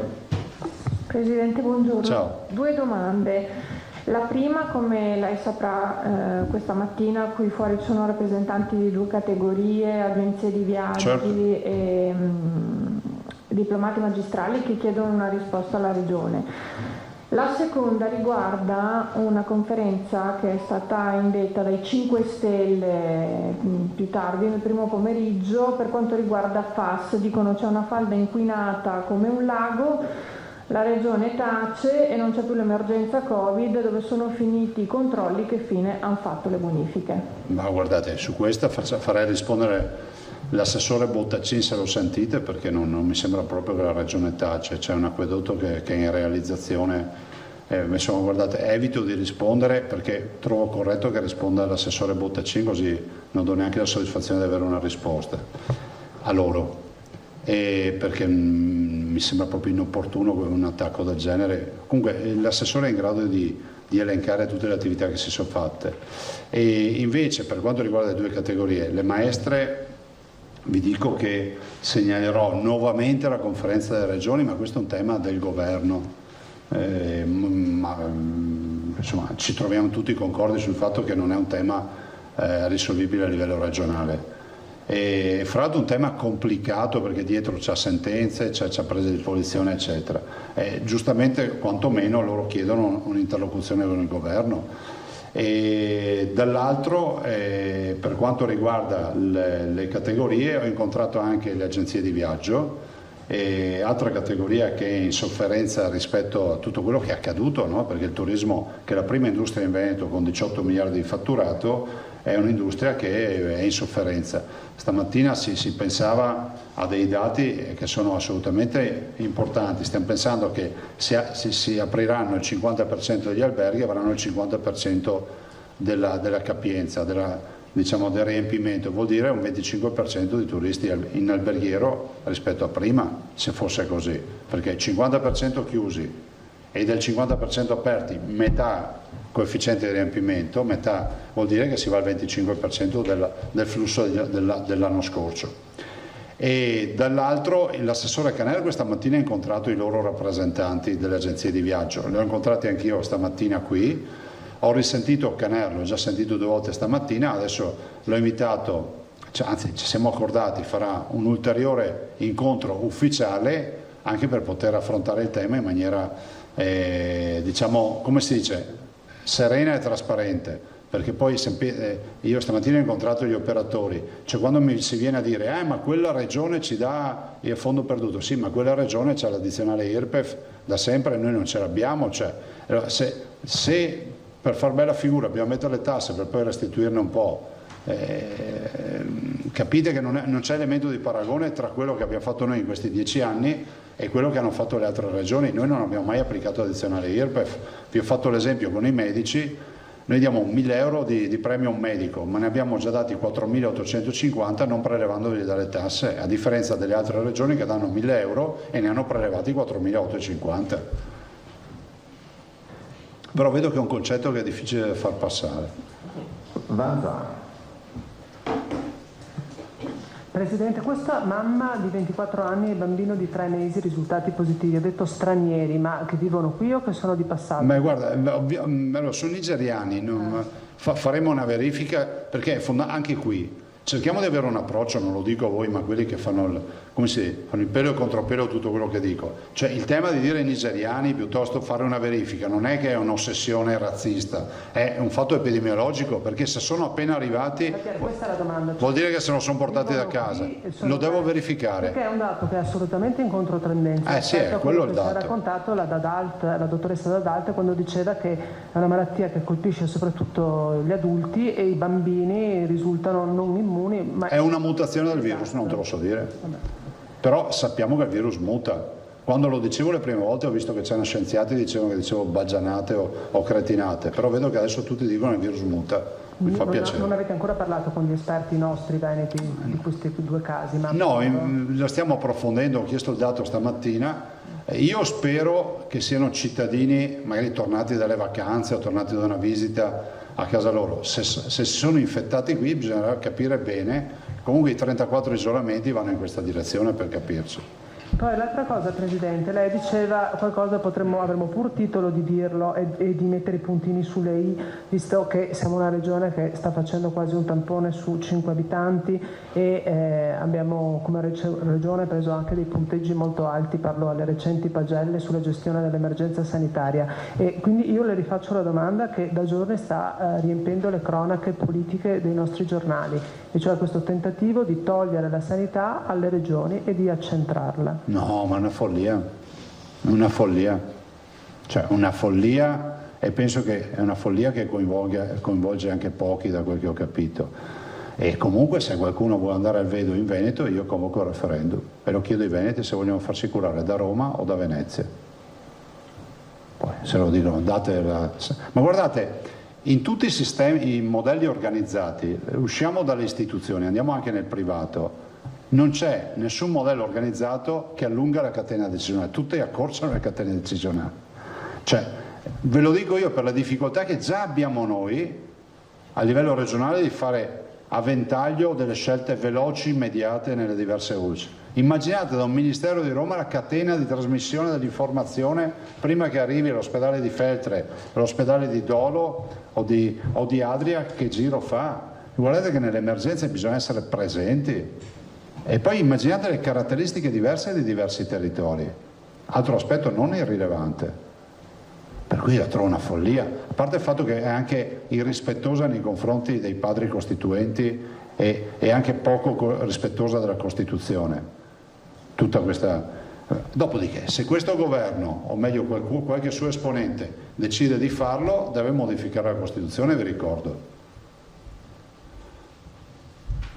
Per questo io faccio. È una contraddizione, nel senso che voi nel senso Veneto, Emilia Romagna, tutte le altre regioni che hanno iniziato il percorso di autonomia in base all'articolo 116 della Costituzione, da un lato chiedi e dall'altro ti dicono no, vogliamo. Ma sai, mancano, ormai sono passati quasi 1000 giorni dal referendum del 22 ottobre 2017. Se ancora non abbiamo l'autonomia vuol dire che qualche resistenza a Roma c'è. E quindi faccio appello anche ai veneti, a tutti coloro che fanno politica, cominciamo a concentrarci su Roma e non sul Veneto, perché vedo un sacco di veneti che magari vanno a invocare l'autonomia e poi il problema sembra sempre che sia il problema di Venezia, di Zaia. Qui il problema è un altro, che a Roma non ci danno risposte, addirittura propongono di toglierci la sanità. Però ripeto, se voglio andare al Vedo io ci vado col referendum. Buone. Prego. Questa ipotesi di tornare a fare i mondiali di sci nel 2021, di cui mi dicono starebbe parlando la FISI, è concreta? Sì. Ti vede d'accordo? No, come 2021? 2022? No, di tornare a tornare indietro. Sì, guarda, allora io sono colui che ha sostenuto Roda, il presidente della FISI, e anche ovviamente Benetton, Alessandro, come presidente della fondazione, per tentare di spostarli al 2022. Però apriti cielo, mi ha scritto qualche albergatore, è una follia. Cioè, ma scusate, se torna un'infezione, secondo voi noi possiamo fare i mondiali a porte chiuse? Cioè, è come assicurarsi, no? È meglio 2022 che ci dà più tranquillità o farlo subito 2021, che per noi significa gennaio, quindi se c'è la reinfezione siamo nel pieno della battaglia, cioè c'è anche il rischio che ce li annullino i mondiali. E poi ci sono delle difficoltà a livello di calendario, Marco, internazionale, perché poi c'è tutto un incastro con le Olimpiadi e quindi anche quello è un problema. Io comunque, se si potessero portare al 2022, penso sia la soluzione migliore. Dopodiché Roda me ne ha parlato, mi dice che ci sono queste difficoltà, se ci tocca li faremo 2021. Altre domande? Cioè, vi ricordo che hanno annullato le Olimpiadi di Tokyo. Cioè. Bene. Passo allora la parola al dottor Diego Ponzin, che è direttore sanitario della Banca degli Occhi. Io poi mi sono già scusato con il dottor Ponzin e con i suoi compagni di viaggio, perché andrò e devo tornare a Venezia. Però volevo dirvi una cosa: quando ho incontrato una settimana fa il dottor Ponzin, abbiamo parlato di un po' di attività della Banca degli Occhi, numero 1 a livello nazionale e tra le prime a livello internazionale, poi vi darà anche qualche dato, però abbiamo parlato di Banca degli Occhi, quindi trapianti e coronavirus, e ha delle informazioni, intanto sul fronte dell'efficienza, che sono uniche, ma anche sul fronte del coronavirus e occhi e trapianti, che vale la pena di sapere anche cosa è accaduto. Passo la parola al dottor Ponzin, prego, e buon lavoro. Grazie. Grazie, arrivederci.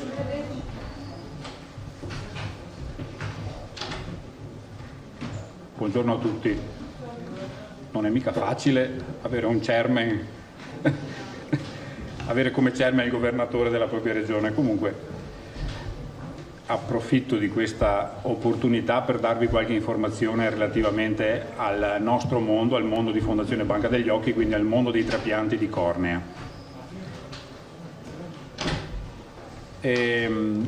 Vorrei subito partire. Grazie. Con un'immagine che sostanzialmente è un grafico che prego. Ecco, perfetto. Che adesso vi spiego perché credo riassuma abbastanza bene quello che è successo nel mondo delle donazioni e dei trapianti in questo periodo assolutamente anomalo, surreale, sospeso, straordinario. Fondazione Banca degli Occhi, credo lo sappiate, credo sia noto, si occupa in collaborazione con la rete regionale per i trapianti del problema della donazione dei tessuti oculari per trapianto e del trapianto di cornea. Siamo diventati negli anni un istituto di riferimento nazionale. Vi ricordo che il Veneto, con le sue donazioni, risponde di più della metà dei trapianti di cornea che vengono fatti in Italia. Quindi in Italia, per esempio nel 2019, si sono fatti poco più di 6.000 trapianti, più di 3.000 sono stati eseguiti con cornee donate nella nostra regione o nella vicina Friuli Venezia Giulia, che collabora col nostro programma. Cosa è successo in questo periodo? Naturalmente, se vediamo la questione dal nostro punto di vista, il mondo dei trapianti è un mondo in cui noi dobbiamo cercare di restituire la vista, naturalmente assicurando l'assoluta sicurezza del trapianto, dell'atto chirurgico, e naturalmente un trapianto di tessuto come un trapianto d'organo può veicolare degli agenti infettanti. Allora, dal momento del primo focolaio in Veneto, diciamo dalla fine di febbraio, ecco, da quando è cominciata così l'allerta, vi ricordo che sono state emesse almeno una sessantina fra decreti, regolamenti, direttive regionali, quindi tutti i documenti che abbiamo dovuto studiare per essere in linea, ma 3 di questi documenti erano per noi particolarmente rilevanti perché erano documenti rilasciati dal Centro Nazionale Trapianti che stabiliva delle norme per aumentare la sicurezza nella selezione dei donatori che andavano al trapianto. L'effetto di queste norme lo vedete nella curva azzurra, che è quella riferita a quest'anno, al 2020. Queste sono settimane relative ai primi 5 mesi del 2020, paragonati ai primi 5 mesi del 2019. La curva azzurra è la curva di quest'anno, vedete la barra rossa è il primo caso, il primo focolaio a Vo, giusto per orientarci, e la barra nera 2 settimane dopo è l'inizio del lockdown. Vedete che le donazioni sono diminuite e sono diminuite diciamo circa del 25% in un arco di 5 mesi, proprio grazie alla implementazione di misure aggiuntive per la selezione dei tessuti oculari. Ci terrei però a farvi notare che sono diminuite, ma non sono azzerate. Non sono azzerate anche se contestualmente negli ospedali di facoltà, per ragioni organizzative e di sicurezza, venivano comunque sospese le attività programmabili e anche il trapianto di cornea, che nella parte dei casi non si effettua in urgenza, anche l'attività di trapianto di cornea è stata sospesa. Allora noi come banca occhi che abbiamo il compito di raccogliere e distribuire ci siamo trovati di fronte a un grande problema, perché la donazione è un atto gratuito e vitale e non può essere accesa e spenta a piacere, non è una fornitura che noi acquistiamo, no? Dall'altra parte non avevamo la possibilità di mandare i tessuti per i trapianti perché il sistema regionale era impegnato nella cura dei pazienti Covid e perché erano state fatte delle scelte. Questo ha creato delle riflessioni importanti, ma ha creato anche delle decisioni importanti. La prima è che il Veneto, ed è stata la prima o fra le prime regioni, ha individuato all'interno dei propri ospedali dei percorsi Covid-free.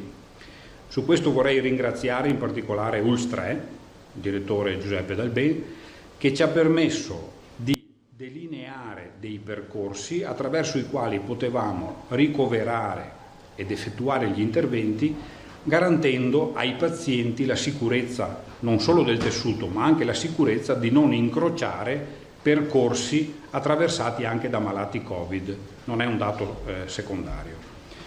La seconda iniziativa importante che ha fatto Regione Veneto è stata quella di raccogliere un messaggio che era stato lanciato dal Ministero della Salute e da noi ovviamente ribadito, ed è stato il messaggio di considerare l'emergenza del donatore. Cosa si intende per emergenza del donatore?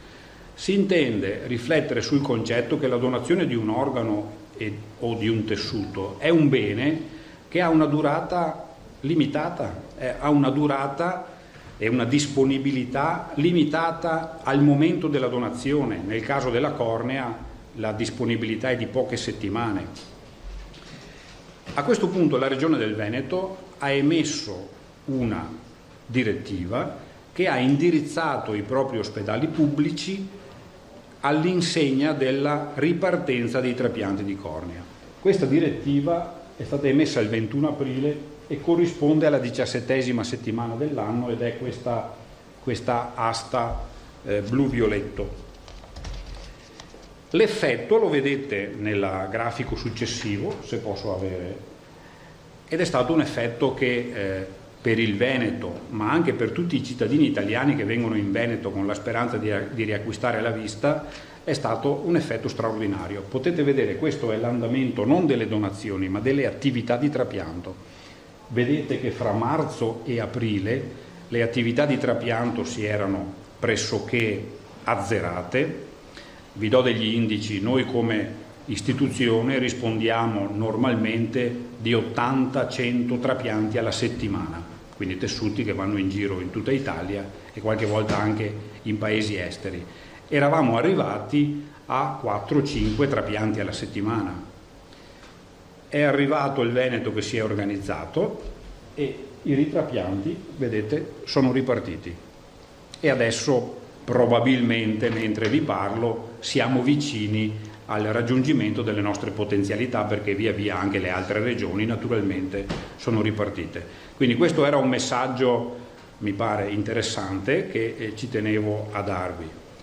La urgenza e il valore della donazione è stato da noi conservato nella nostra regione e le autorità regionali e la sanità pubblica, pur indaffarate nella gestione di un'emergenza drammatica, è riuscita a garantire il buon fine delle donazioni, comprese le famiglie che manifestano la volontà a donare. Vorrei aggiungere adesso un paio di pillole così di novità, forse un po' più scientifiche, ma che penso il Veneto si meriti, perché siamo al centro di una buona rete e quindi siamo riusciti anche, pur nell'emergenza, a ricavare delle informazioni utili in questo periodo difficile, utili dal punto di vista epidemiologico e utili nel cercare di garantire la sicurezza dei trapianti di cornea. La prima informazione che vi do è che noi da marzo effettuiamo un tampone su ogni donatore di cornee, e sto parlando di una popolazione che supera il migliaio nei mesi che abbiamo considerato. Bene, lo 0,5-0,6% di questi donatori, quindi diciamo un donatore ogni 200, è risultato positivo. Questo è un dato epidemiologicamente non trascurabile, perché questi donatori avevano già superato tutti i filtri preliminari, quindi erano donatori totalmente asintomatici, e con un'anamnesi silente sia dal punto di vista clinico, quindi, e anche dal punto di vista dei contatti.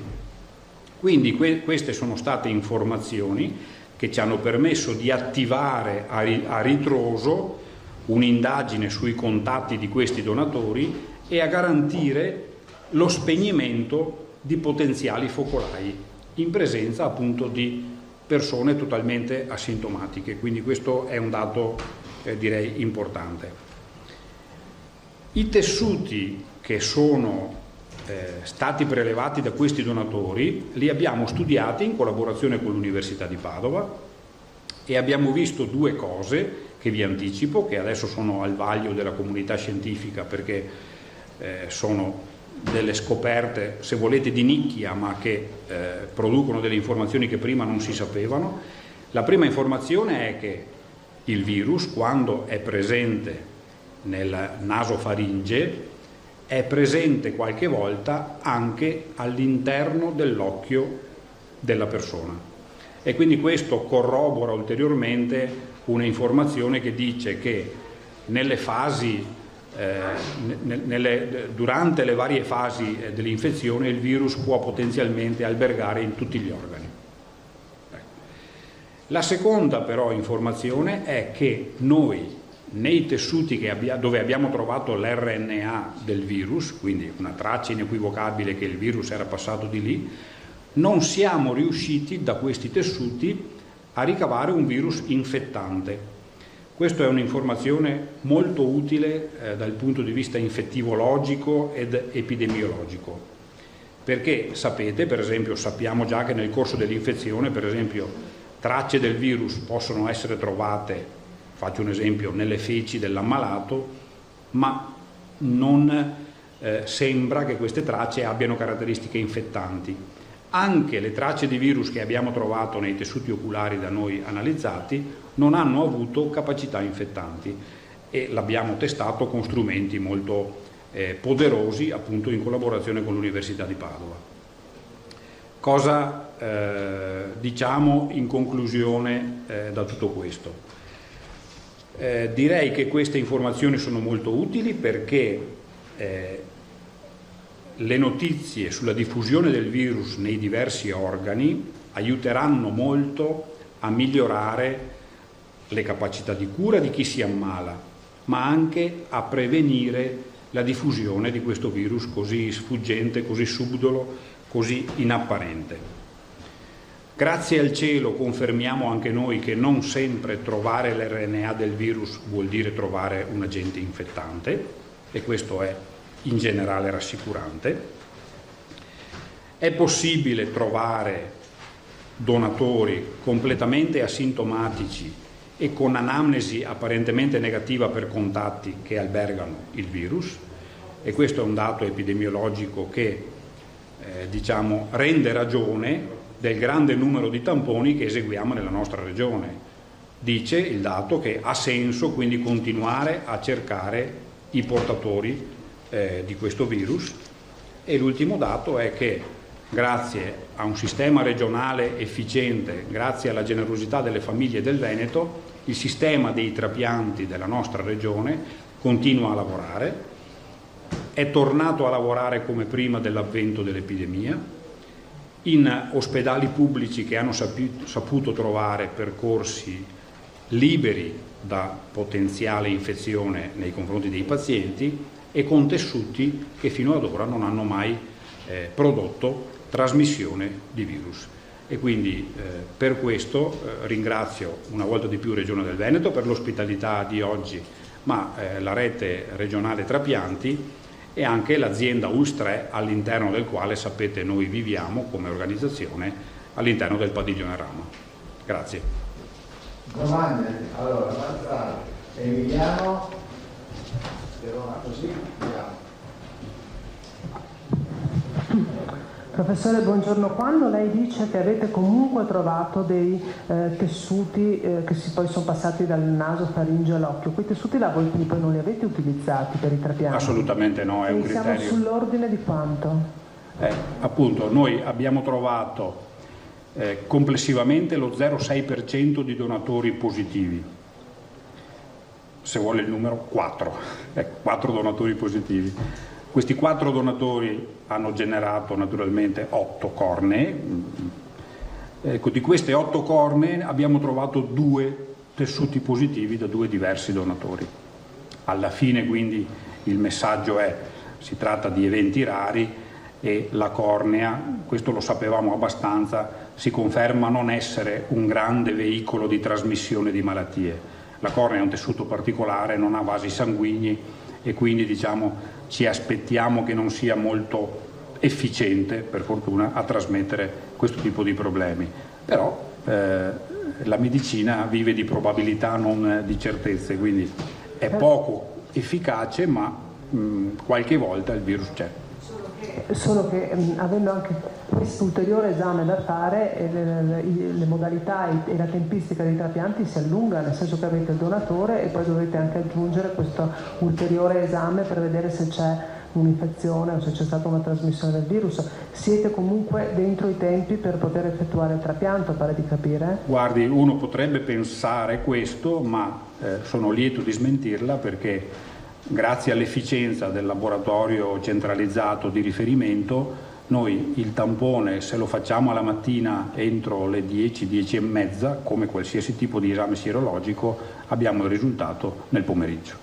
E quindi i tempi clinici non vengono assolutamente toccati da questo esame aggiuntivo.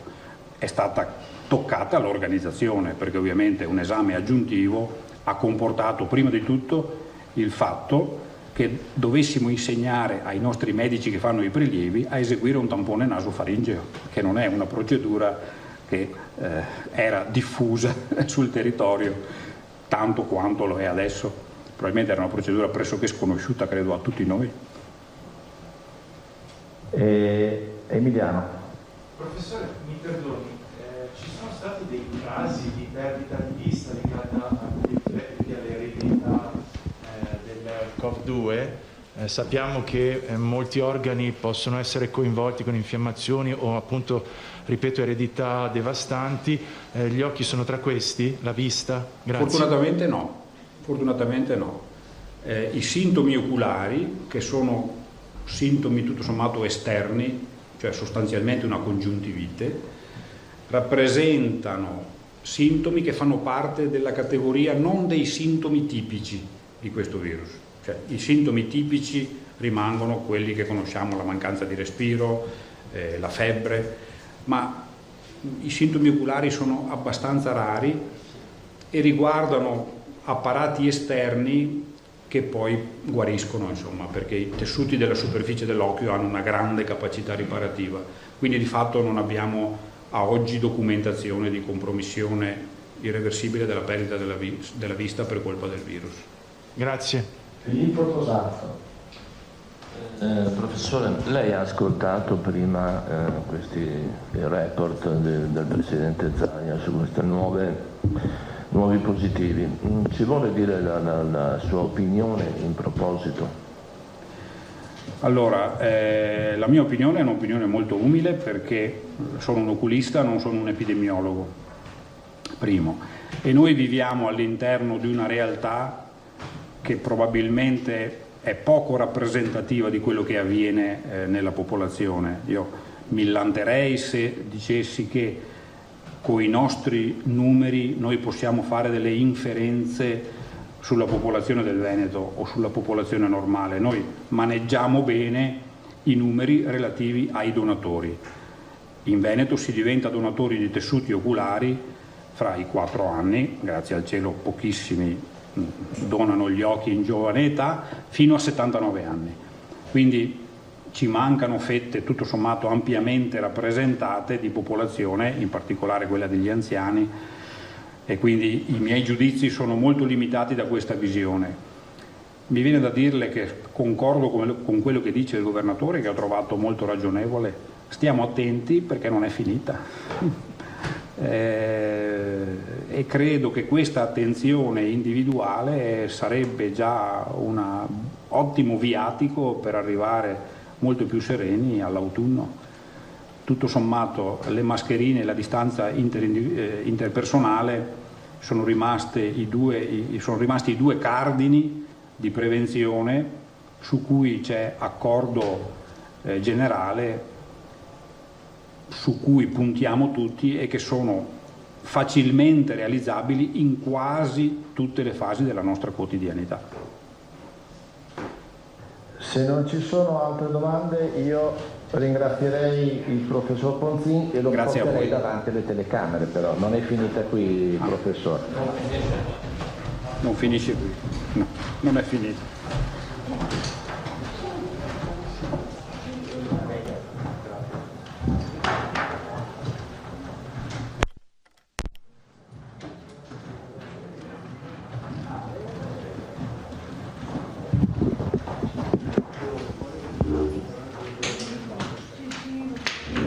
L'ho fatto? Sì, lo facciamo.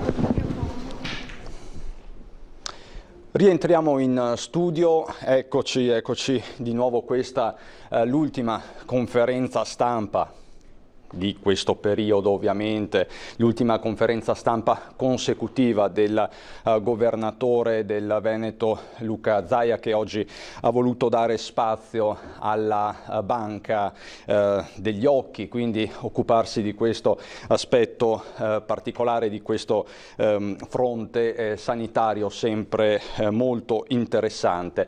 Di fatto Zaia ci ha in qualche modo lasciato con un messaggio importante, potente, quello di non abbassare la guardia. Lo dice da tempo in realtà, ma oggi c'è stato un aumento, anche se in qualche modo tutto sommato contenuto, dei casi di contagio da coronavirus nel Veneto, soprattutto in provincia di Padova. Dovrei avere qui il dato, solo un attimo che ve lo do. Ci sono 7 nuovi casi di contagio in tutto il Veneto, non si sono registrati in realtà nuovi decessi rispetto a ieri sera, siamo sempre fermi alla cifra complessiva di 2012 morti positivi al Covid.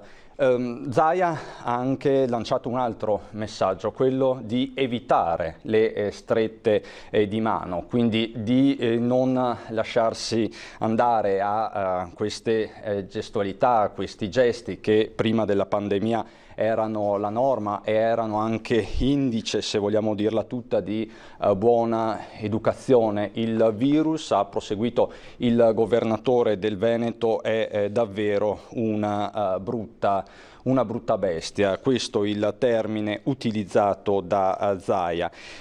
Quella di oggi però è una giornata contrassegnata da tanti fronti di cronaca. C'è stato un incidente nella mattina a Maser, comunità già sconvolta per la morte della 14enne Vittoria De Paoli. Questa mattina è morta praticamente sul colpo Maria Grazia Marcon, 69 anni, di Cairano San Marco, che per l'appunto questa mattina ha perso il controllo della propria auto, un Opel Corsa, e si è schiantata sul robusto tronco del primo di una lunga fila di alberi che costeggiano via Longon sulla Marosticana a coste di Maser. Il fatto è accaduto poco prima delle 10:30, pronto l'intervento dei soccorritori su M118 con l'elisoccorso e i vigili del fuoco, ma per la donna non c'era più nulla da fare. Sul posto la polizia locale di Asolo ha effettuato i rilievi e ha chiuso al traffico il tratto di strada per consentire le operazioni di soccorso, che sono durate un paio d'ore circa. Non si esclude che la donna sia stata colta da malore e la sua auto sia finita così fuori controllo. Sono ancora in corso le indagini per ricostruire l'esatta dinamica. Questo a Maser, dicevamo, comunità già sconvolta dalla morte di Vittoria De Paoli, comunità che domani si prepara a dare l'ultimo saluto, l'ultimo addio a questa ragazza sfortunata. I funerali si terranno all'aperto, pare alle 18 di sera, ma per l'appunto si stanno organizzando delle esequie che possano in qualche modo consentire al maggior numero di persone di partecipare a questo straziante addio, mentre il compagno, l'amico che era con lei a bordo di quella Vespa si trova ricoverato ancora in terapia intensiva al Cafoncello in condizioni gravissime. Tutti i particolari ovviamente nel corso della nostra diretta straordinaria e soprattutto dei nostri telegiornali serali. Sempre sul fronte invece dell'attualità dobbiamo darvi conto di un altro fatto importante, significativo per la città di Treviso, ovvero la chiusura annunciata dalla proprietà dell'hotel Ca del Galletto. Si tratta di uno degli alberghi storici di Treviso. La denuncia è arrivata dalla Filmcams CGIL, che ieri ha ricevuto l'annuncio da parte di un consulente. Filmcams CGIL, sindacati, lavoratori che lanciano un ultimo appello alla proprietà perché riconsideri l'opportunità di ritornare sui propri passi e quindi di riaprire l'attività per il periodo necessario anche a trovare semmai nuovi acquirenti sul mercato. Questa mattina poi c'è stata un'importante conferenza stampa dei vertici regionali di Banca Italia, che siamo già in grado di documentarvi. C'è già un servizio. I dati sono drammatici sul fronte economico e sociale, sono per certi versi anche impressionanti e su tutti il PIL del Veneto stimato per il 2020 rischia di avere un crollo maggiore rispetto a quello medio italiano, ma partirei proprio dalle parole di Vanni Mengotto, che di Banca Italia Veneto è uno dei principali analisti. Sentiamolo. Rispetto al dato medio nazionale ci attendiamo una situazione che potrebbe anche essere peggiore. Più che una ipotesi, una certezza, il PIL del Veneto nel 2020 avrà un crollo se possibile maggiore di quello medio italiano, a dirlo i vertici regionali di Banca Italia, che però non si sbilanciano su possibili cifre. Di certo si parte dal meno 9,2% stimato per l'intero paese, da lì a scendere. Il perché del tonfo veneto sta nella conformazione dell'economia regionale. Una parte è l'entità proprio dovuta al blocco delle attività in termini di valore aggiunto, che è superiore al dato medio. Abbiamo poi un altro elemento che è l'intensità della crisi per quanto riguarda il mercato del lavoro, che colpisce il Veneto, e poi il peso che in Veneto ha il turismo, e in particolar modo il turismo, come dire, di provenienza straniera. E se queste sono le previsioni, altrettanto amaro è il presente. Cartina di tornasole il dato del credito al consumo. Il credito al consumo è risultato pari ad un quinto di quello che c'era in precedenza, quindi come dire c'è stato proprio un tracollo connesso al fatto che non era più possibile ovviamente chiedere credito connesso all'acquisto di autovetture oppure anche al credito personale. Ma se le famiglie sono in difficoltà, le casse pubbliche non se la passano meglio. Per i comuni veneti si stima che la perdita di gettito già determinata tra marzo e maggio, quindi quella certa, ammonterebbe a circa 205 milioni. 84 milioni relativi alle entrate tributarie e 121 relativi all'extratributarie. In attesa che la locomotiva d'Italia dia segni di ripresa, resta la consolazione di una sanità che funziona. Il modello veneto ha fatto la differenza con più posti letto di terapia intensiva, ma anche con l'assistenza domiciliare. Il ricorso all'assistenza domiciliare era pari in Veneto a 1.342 anziani, ogni 10.000 anziani in Veneto sono curati a domicilio rispetto alla media nazionale che sono 644, cioè meno della metà nell'RSO.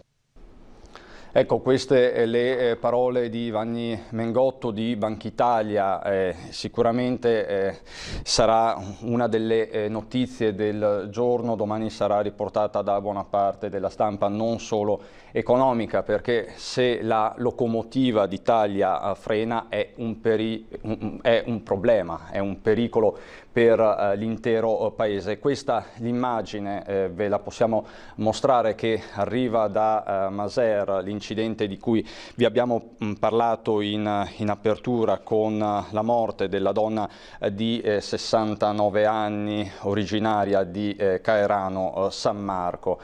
Come vedete, lo schianto contro quest'albero probabilmente l'ha colta un malore mentre stava guidando, quindi questo a Maser, comunità che abbiamo già detto è sconvolta per un altro motivo, la morte sabato sera di Vittoria De Paoli, la 14enne che si è schiantata contro un palo assieme ad un amico 16enne che ora si trova in gravissime condizioni al Cafoncello a Treviso. Valdobbiadene, un ragazzo di Valdobbiadene, comunità che ovviamente è in ansia e sta pregando per le sorti di questa giovane vita. Domani i funerali a Maser di Vittoria De Paoli, probabilmente alle 6 di sera, per consentire al maggior numero di persone di poter partecipare alle esequie. Tante le notizie anche oggi, dicevamo, c'è un'operazione delle forze dell'ordine a livello nazionale, un'operazione contro la mafia, perché è stato inferto un durissimo colpo al clan Farinella, 11 i fermati. Questo clan operava anche in Lombardia e Veneto con estorsioni, trasferimento fraudolento di beni, corruzione, atti persecutori, furti aggravati e danneggiamenti. Dalla Sicilia per l'appunto al Veneto, e nelle settimane scorse più volte abbiamo parlato della mafia, delle infiltrazioni mafiose, del rischio connesso che è aumentato esponenzialmente con l'emergenza economica derivante dal Covid. Ma c'è Un altro spunto interessante in questa giornata e arriva per l'appunto dal fronte sanitario, lo abbiamo visto con il governatore Zaia e tutta la partita relativa al Covid, alla gestione di questa emergenza che comunque non finisce e che tocca nel vivo la sanità veneta e trevigiana. Per fare il punto qui con noi in studio c'è il dottor Alberto Tringali, che è direttore della gastroenterologia ed endoscopia digestiva dell'ospedale di Conegliano. Con il dottor Tringali, buongiorno. Buongiorno ai telespettatori. Oggi parleremo di tanti argomenti, soprattutto di gastrite, ma in realtà con lei, dottor Tringali, vorrei partire dalla fase 3 della sanità trevigiana. Il suo servizio, il suo reparto, quello di gastroenterologia, è tornato alla normalità e di che normalità si tratta? Ma sì, siamo tornati alla normalità, nel senso che, come anche da direttive regionali e aziendali, abbiamo ripreso e riaperto tutta l'attività gastroenterologica e endoscopica in particolare, laddove precedentemente si era assistito a una riduzione in parte legata ai stessi pazienti che avevano comunque timore di acquisire il Covid, in parte ovviamente a tutta la normativa che era stata messa in atto dalla Regione e dalla direzione aziendale, che avevano previsto appunto una riduzione, un taglio dell'attività, soprattutto per quelle prestazioni che non erano urgenti o non avessero dei requisiti oncologici in particolare. Quindi avete garantito il servizio comunque anche nei mesi del lockdown? Assolutamente sì, abbiamo garantito il servizio, abbiamo garantito le prestazioni urgenti, abbiamo garantito sicuramente tutte quelle che erano le prestazioni essenziali, per cui siamo riusciti, nonostante il periodo Covid, con tutte le precauzioni che ovviamente andavano prese, a mantenere una certa attività che si è ridotta legatamente comunque alla presenza appunto dell'infezione da Covid. In queste settimane anche con il direttore generale Benazzi abbiamo affrontato più volte il tema dei CUP presi d'assalto, delle prenotazioni delle visite rimaste in sospeso. Riuscirete a recuperare il tempo perso e vi siete dati un cronoprogramma? Sì, siamo dati un cronoprogramma, ma sicuramente stiamo cercando di fare tutti gli sforzi possibili per quanto riguarda la ripresa dell'attività, ma soprattutto per dar atto a tutte quelle persone che non sono purtroppo riuscite a fare le procedure endoscopiche durante il periodo Covid, a far sì appunto che queste persone abbiano nel più breve tempo possibile la possibilità di ovviamente aver soddisfatto la possibilità di fare le indagini endoscopiche che erano state richieste, quindi assolutamente sì. Ecco, perché parliamo di gastrite oggi? Perché di fatto l'apparato digestivo è stato comunque preso di mira da questo virus. Noi spesso ci siamo soffermati prevalentemente sugli aspetti respiratori, polmonari, ma in realtà c'è una sintomatologia che riguarda lo stomaco, l'apparato digestivo in generale. Assolutamente sì, nel senso che sicuramente i sintomi digestivi, i sintomi gastrointestinali sono meno frequenti rispetto, come abbiamo ricordato, a quelli che sono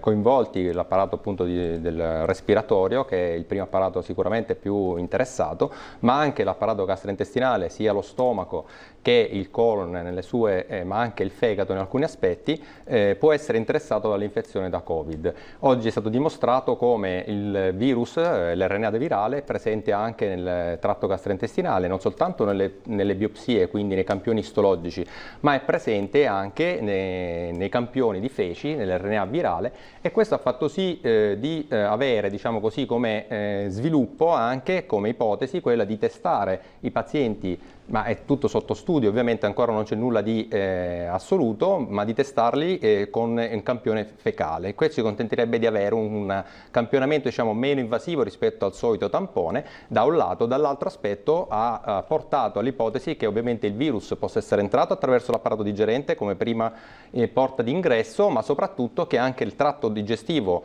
e quindi le feci possono essere una via di contaminazione del virus. Questo è un aspetto molto interessante di cui si parla pochissimo. Sì, Questo è un aspetto che però noi, grazie anche alla collaborazione della nostra direzione, siamo riusciti a porre in essere, quindi la nostra considerazione nei confronti della colonoscopia, che è quell'indagine che ci consente di andare a analizzare tutte quelle che sono le patologie del tratto gastrointestinale basso inferiore, cioè del colon, ha fatto sì che noi stessi in primis come operatori fossimo ovviamente messi nella possibilità di avere tutte le misure precauzionali, ma anche il distanziamento tra una procedura e l'altra ha consentito una sanificazione della sala anche per le colonoscopie che fino ad allora erano considerate come delle procedure a basso rischio. Quindi da quando entrerà in funzione tutto questo? No, tutto questo è sempre stato in funzione, nel senso al primo momento che abbiamo avuto contezza che ci fosse un virus nuovo, un virus, una possibilità, avete cominciato a indagare. Abbiamo impostato la nostra attività sempre con delle misure di precauzione anche per quanto riguarda quello che era considerato una indagine a basso rischio come la colonoscopia, a differenza della gastroscopia che ovviamente con l'emissione della tosse e colpi tossi durante la procedura poteva essere sicuramente considerata, e da tutti è considerata, una procedura ad alto rischio. Assolutamente, è molto, molto interessante perché è una prospettiva che realmente è stata poco indagata. Il periodo del lockdown, in generale il periodo che stiamo vivendo è un periodo molto stressante e una delle cause principali della gastrite è proprio lo stress, perché comunque poi è sempre l'apparato digerente dove si va a somatizzare fondamentalmente.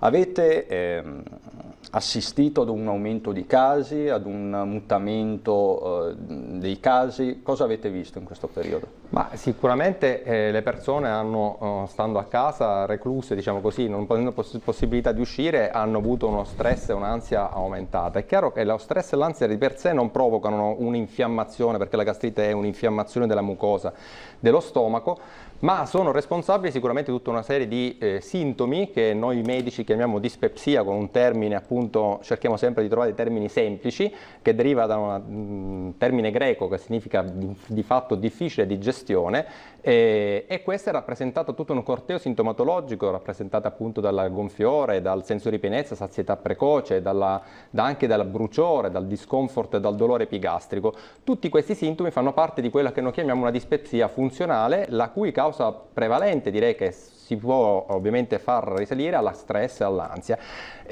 Quindi sicuramente abbiamo visto dei casi di questi pazienti che una volta che accedevano al nostro ambulatorio riferivano appunto un corteo sintomatologico simile, che è del resto una delle cause prevalenti, uno dei motivi prevalenti di visita gastroenterologica oggi. Assolutamente, dottore. Ricordo al pubblico a casa che si può intervenire in diretta per porre al dottor Tringali tutte le questioni afferenti appunto alla questione di oggi, quindi alla gastrite.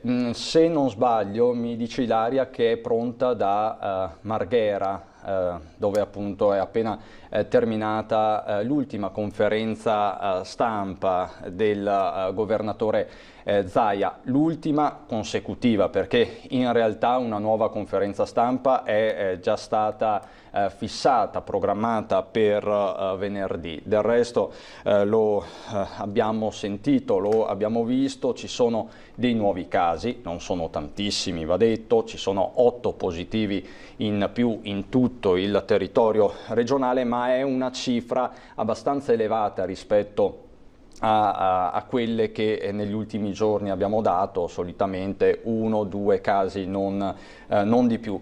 8 positivi in più e 5 nuovi ricoverati. Da questi dati è partito oggi il governatore Zaia. Adesso vedo Ilaria collegata, non so se mi sente. Ilaria, mi senti? Sì, io ti sento benissimo. Eccoci, Cristian. Perfetto Ilaria. Voi mi sentite? Adesso ti sento forte e chiaro. Ultima conferenza stampa, dicevamo, consecutiva di Zaia.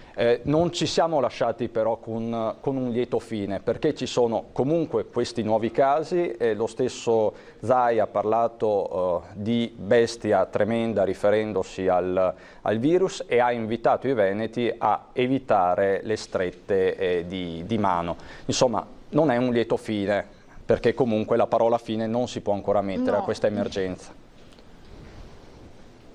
No, proprio come dici tu, Christian, sai, magari ci si aspettava come ultima conferenza consecutiva, lo specifichiamo perché poi comunque farà un punto stampa settimanale, già ce ne sarà un'altra venerdì, però ci si aspettava magari un tono più leggero. Invece con i numeri che ci sono, che come hai detto tu non sono elevati ma ci sono, non può essere una conferenza a lieto fine. Tu hai detto 8 positivi in più, hai detto 5 ricoverati in più, io aggiungo 35 isolati in più e con questi indicatori, ha detto il governatore, io non mi sento tranquillo, non sono indicatori buoni. Perché stanno arrivando per dei motivi specifici, ha voluto sottolineare. Noi abbiamo consegnato un Veneto in buono stato di salute, la sanità veneta ha lavorato bene, ha detto il Presidente, però con questi indicatori non sono tranquillo. Perché ho visto troppe persone in assembramento, troppe persone che mi chiedono quando si potrà smettere di utilizzare la mascherina e quindi dice con una premessa così non va bene, non si va da nessuna parte, bisogna essere responsabili, bisogna continuare a farlo perché è vero il caldo, ha detto, è vero le temperature più alte, è vero che ci sono numeri decisamente inferiori rispetto a tutti quelli che abbiamo visto negli ultimi mesi, però non c'è da star tranquilli. Continua, ha detto Zaia, ad esserci la preoccupazione di una reinfezione, proprio come hai detto tu. Questo è un virus terribile, un virus che può ritornare e che ha dei comportamenti incomprensibili. Ha utilizzato parole forti oggi il governatore proprio per far capire a chi lo stava ascoltando di che cosa si stesse parlando, perché non bisogna assolutamente abbassare la guardia, sarebbe l'errore più grande che i cittadini potessero fare. E dunque anche detto, ho visto delle persone che stanno ricominciando a darsi la mano, un gesto che probabilmente è mancato e sta mancando a tantissimi di noi, lo sappiamo anche noi che con il nostro lavoro stringiamo tantissime mani, però ha detto non fatelo, continuate ad adottare le norme di sicurezza che avete utilizzato finora. Dunque nessuna stretta di mano, attenzione alle superfici, continuate ad igienizzare attraverso gli appositi disinfettanti e continuando a lavarsi le mani con il sapone e naturalmente utilizzate la mascherina nei luoghi al chiuso e dove si creano degli assembramenti. È stato veramente molto preciso e netto nelle sue affermazioni, l'aveva già detto anche ieri, perché proprio questi numeri non lo fanno stare tranquillo, seppur siano piccoli, dico, rispetto a quelli che abbiamo visto finora, però sono un indicatore, quindi non vanno sottovalutati. Dunque i veneti devono essere responsabili, comportarsi adeguatamente e utilizzare le mascherine che sono fondamentali e tutte le altre norme. Ha anche annunciato che a fine luglio sarà presentato un piano di battaglia, lo definisce così, proprio per la sanità veneta, per fronteggiare l'eventuale ritorno del virus in autunno, come si sta dicendo, ma questo non significa che bisogna essere irresponsabili o che le persone debbano stare tranquille proprio in virtù del fatto che la sanità veneta è organizzata, perché altrimenti così facendo non si va da nessuna parte. Oggi, come avete sentito, ospite c'era il dottor Diego Ponzin, il direttore sanitario della Banca degli Occhi, che ha dato alcuni dati, ci ha un po' illustrato l'andamento dei trapianti in questo periodo. C'è stato un calo ovviamente del 40%, però poi ha anche detto che ci si sta riprendendo, si sta ripartendo, ha ringraziato la Regione per come si è attivata e anche l'azienda sanitaria, l'ULSS 3 Serenissima, per come è stato organizzato il tutto e anche in tempi celeri, per cui dati comunque buoni che arrivano anche dalla Banca degli Occhi e almeno su questo insomma si può dire che è stata una conferenza, se vogliamo definirla proprio come abbiamo iniziato con il nostro collegamento, a lieto fine, perché comunque i dati, seppur c'è stato un calo per forza di cose, non sono negativi per quanto riguarda i trapianti alla Banca degli Occhi. Diciamo, Ilaria, che probabilmente né Zaia né i vertici in generale della sanità veneta possono permettersi di allentare la tensione, anche alla luce delle immagini di assembramenti che comunque si sono visti soprattutto nel weekend, spiagge, movida, bar, quindi diciamo che non conviene a nessuno dare segnali troppo ottimistici.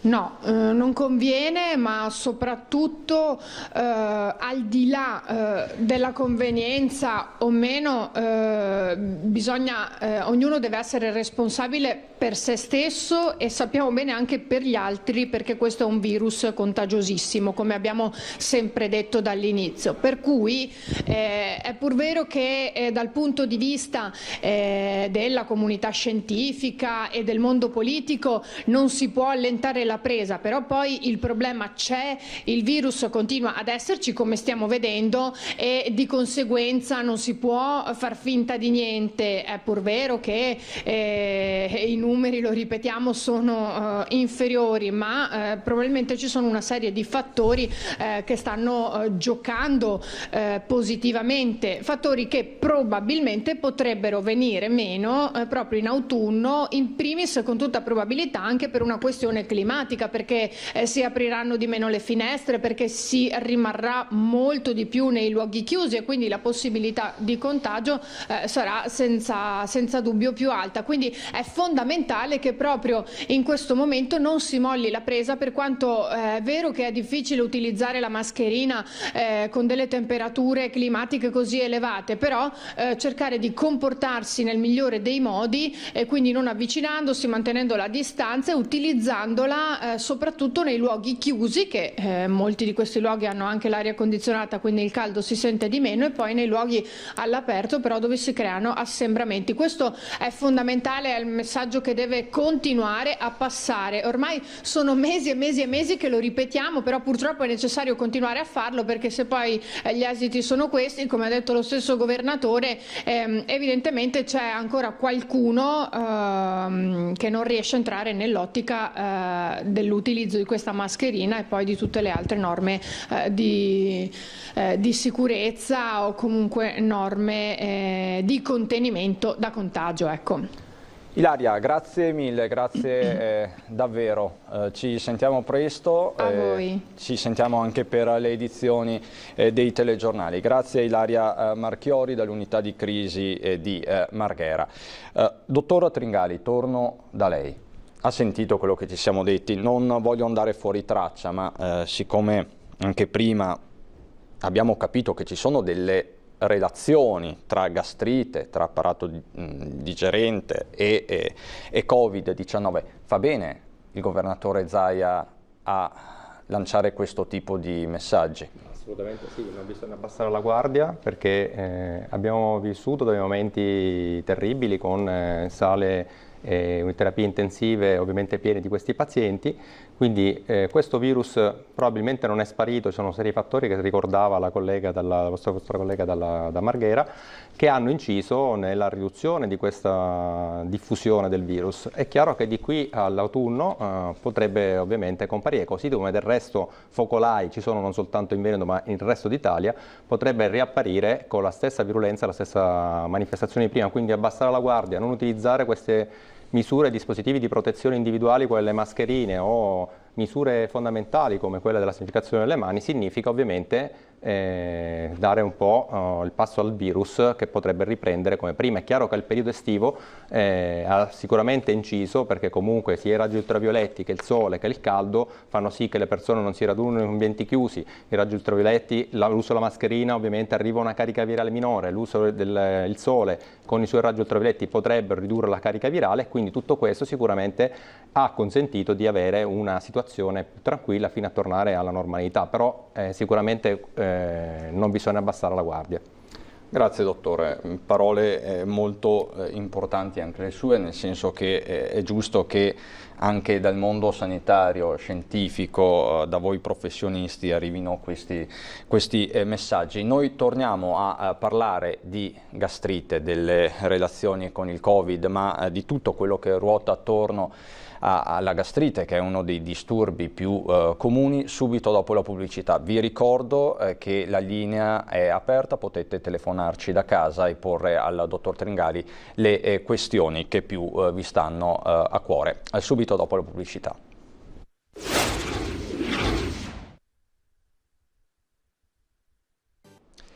Di nuovo insieme in studio con il nostro ospite Alberto Tringali, direttore della gastroenterologia ed endoscopia digestiva dell'ospedale di Conegliano Vittorio Veneto. Stiamo parlando di un tema che interessa larghissime fasce della popolazione, ovvero di gastrite.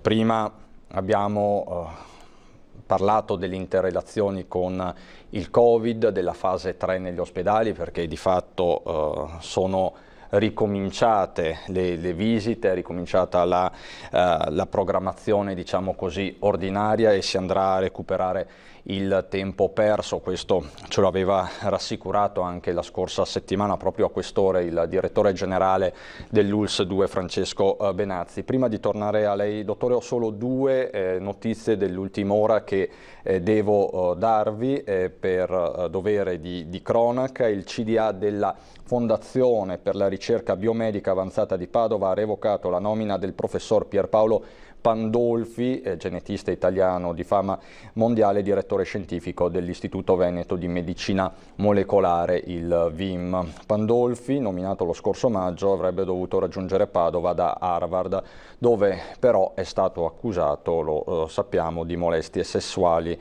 da una ricercatrice del suo laboratorio. Parliamo di uno scandalo che ha assunto anche un livello internazionale. Questi contraccolpi quindi sulla realtà, diciamo così, locale padovana, veneta. C'è poi un'altra nota che dobbiamo darvi e riguarda i mondiali di sci a Cortina, perché resta aperta l'ipotesi del 2021. Ve lo abbiamo raccontato più volte. Il 1 luglio la FIS, la Federazione Internazionale dello Sci, deve dire una volta per tutte se i mondiali di sci di Cortina si terranno nel 2021 o nel 2022, causa ovviamente Covid, e ci sono fonti interne anche al governo che dicono che resta aperta la possibile conferma dei mondiali di sci di Cortina nel 2021, dopo che le istituzioni dello sport italiano ne avevano chiesto lo spostamento al 2022 causa appunto virus. Nulla è deciso, ma fonti vicine al dossier spiegano che la FIS, che si riunirà i primi di luglio, potrebbe non accogliere la richiesta di rinvio di un anno, confermando l'evento nel 2021. Quindi la partita è assolutamente aperta. Questo per dovere di cronaca. Dottore, torno da lei, facciamo un passo indietro perché il tema è complesso. Che cos'è la gastrite in parole povere? La gastrite è un'infiammazione della mucosa gastrica che è ovviamente determinata da alcune noxe patogene, la più frequente e la più conosciuta delle quali è l'Helicobacter pylori, il batterio che è stato ormai riconosciuto e identificato dal 1983 da due autori americani, che è la causa principale della gastrite. Vi sono altre cause di gastrite che magari poi discuteremo successivamente, come la gastrite autoimmune e altre forme virali che possono causare la gastrite, o forme allergiche di altra natura, però la causa principale generalmente nella nostra popolazione è determinata proprio da questo batterio, dell'Helicobacter pylori. E quali sono i sintomi tipici della gastrite?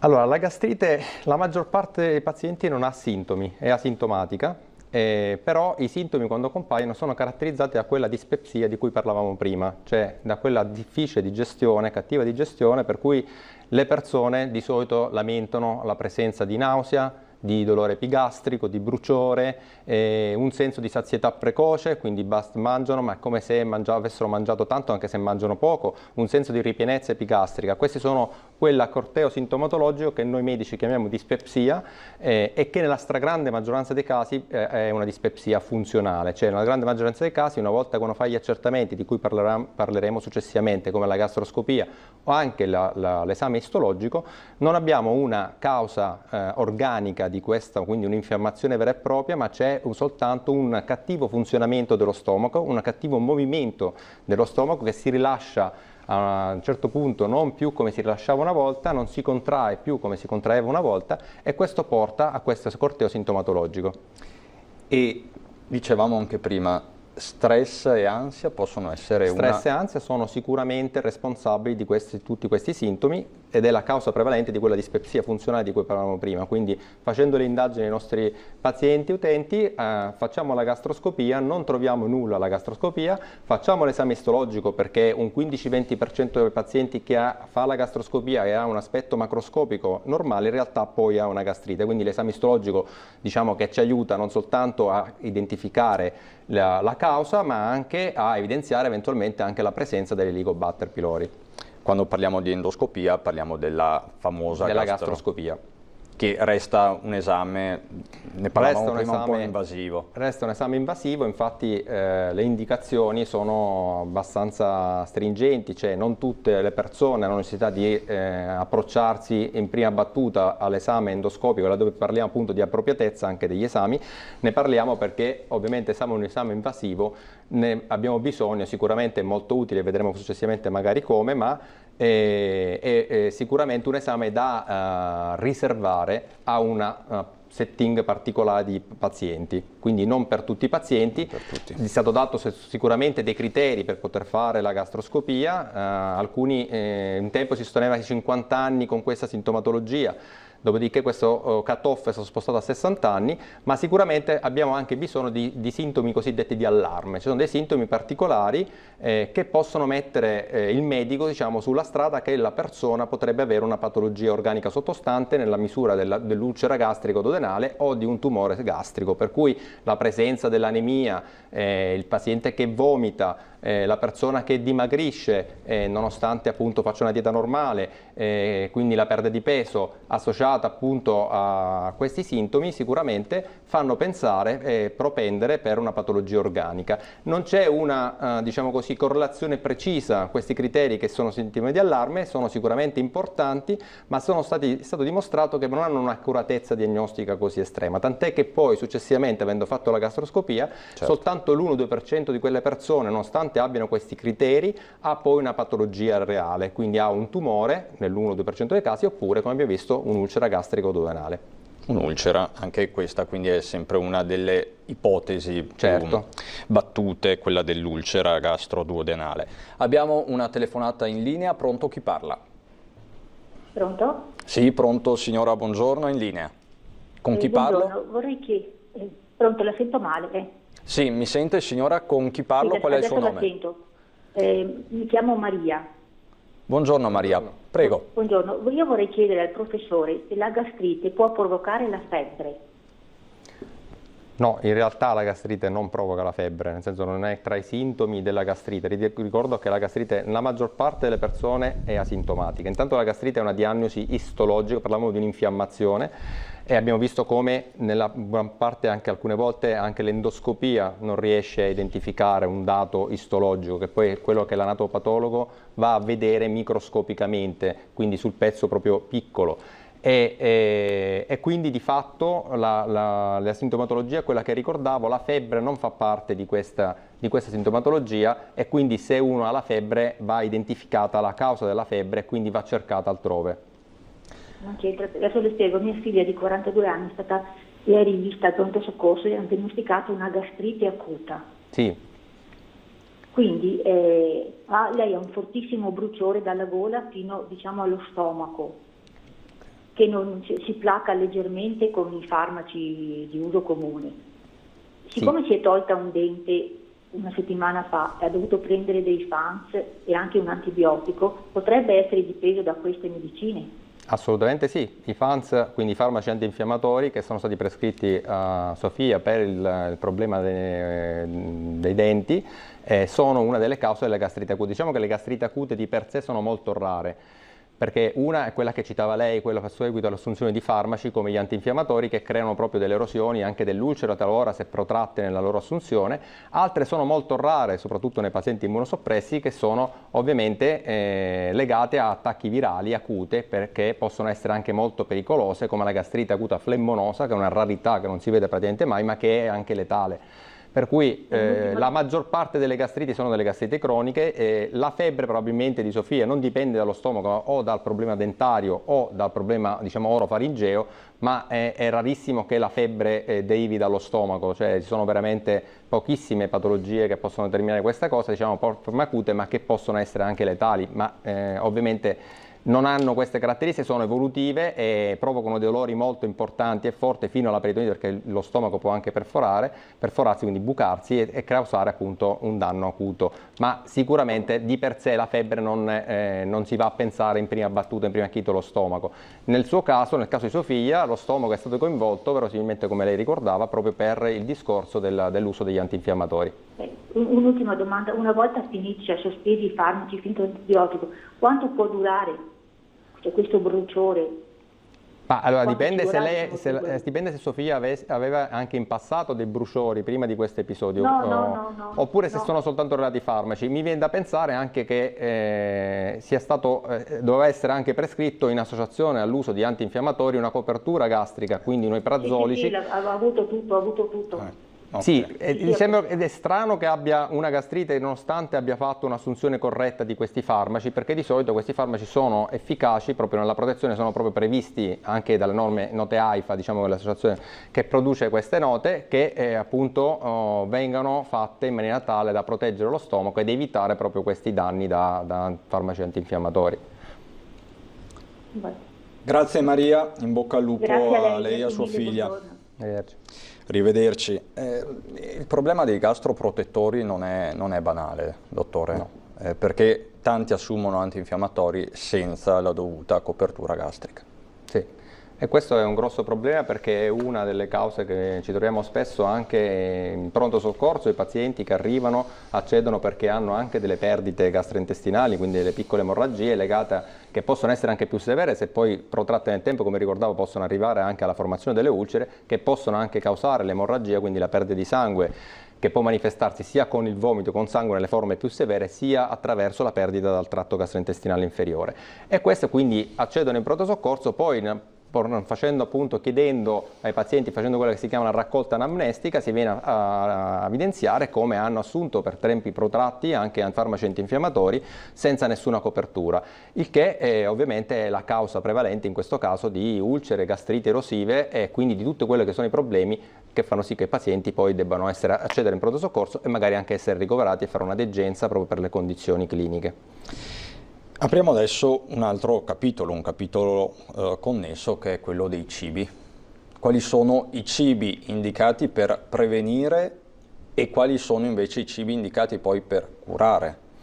Ma diciamo i cibi per prevenire, direi che semplicemente all'apice della piramide alimentare stabilita dall'Organizzazione Mondiale di Sanità noi troviamo, se andiamo a vedere bene, tutto quello che sono la frutta e la verdura, che contengono ovviamente le vitamine che ci proteggono, ma non soltanto il nostro stomaco, ma tutto il nostro organismo, alla base del quale per esempio la vitamina C, che è sicuramente molto importante, perché inibisce quello di cui adesso parleremo, che è poi il passaggio da alcuni alimenti che contengono nitriti e nitrati alle nitrosamine. Alcuni alimenti come la mortadella, come tutti gli insaccati, la carne in scatola, contengono nitriti o nitrati di potassio e di sodio, che sono dei conservanti naturali che consentono appunto di essere conservati gli alimenti, ma che in presenza di un ambiente acido, quindi nello stomaco, e in presenza delle amine che sono contenute nelle proteine, vanno incontro a una trasformazione in nitrosamine. Le nitrosamine sono dei agenti cancerogeni riconosciuti a livello mondiale, quindi tutto questo deve far parte del nostro bagaglio, sapere che questo, in associazione anche con le cotture ad alte temperature, mi riferisco in particolare alla frittura, è ovviamente facilita la formazione di nitrosamine e quindi di tutti quegli agenti cancerogeni che ci troviamo poi nel nostro organismo. La vitamina C, parlavo di vitamine, ha sicuramente una capacità di inibire questa trasformazione, quindi l'assunzione di vitamina C in questo caso direi che è raccomandata non soltanto per gli altri effetti benefici, ma anche per questo aspetto. Abbiamo una nuova telefonata, pronto? Chi parla? Buongiorno, sono Anna Roncalli. Buongiorno Anna, Pronto? prego. Sì, la sentiamo forte e sto chiaro. parlando col dottor Alberto? Sì, sì. Volevo chiedere per cortesia se una volta curato l'Helicobacter pylori si può riformare a distanza di anni. Qui si apre un altro grosso capitolo, se si riforma l'Helicobacter pylori oppure non è stato mai eradicato l'Helicobacter pylori, perché la reinfezione è molto rara, la persistenza invece è molto frequente, quindi lì bisogna capire se lei ha fatto mai, se è ovviamente il suo caso, un test per avere la certezza che l'Helicobacter pylori fosse eradicato dopo la cura con gli antibiotici, Sì. gli hanno fatto la prova della saliva e hanno detto che non c'era più. La prova della saliva Però intende adesso- il test del respiro, signora, scusi. Intende Prego? il test del respiro ha fatto? No, con la saliva gli ha fatto. Con la saliva.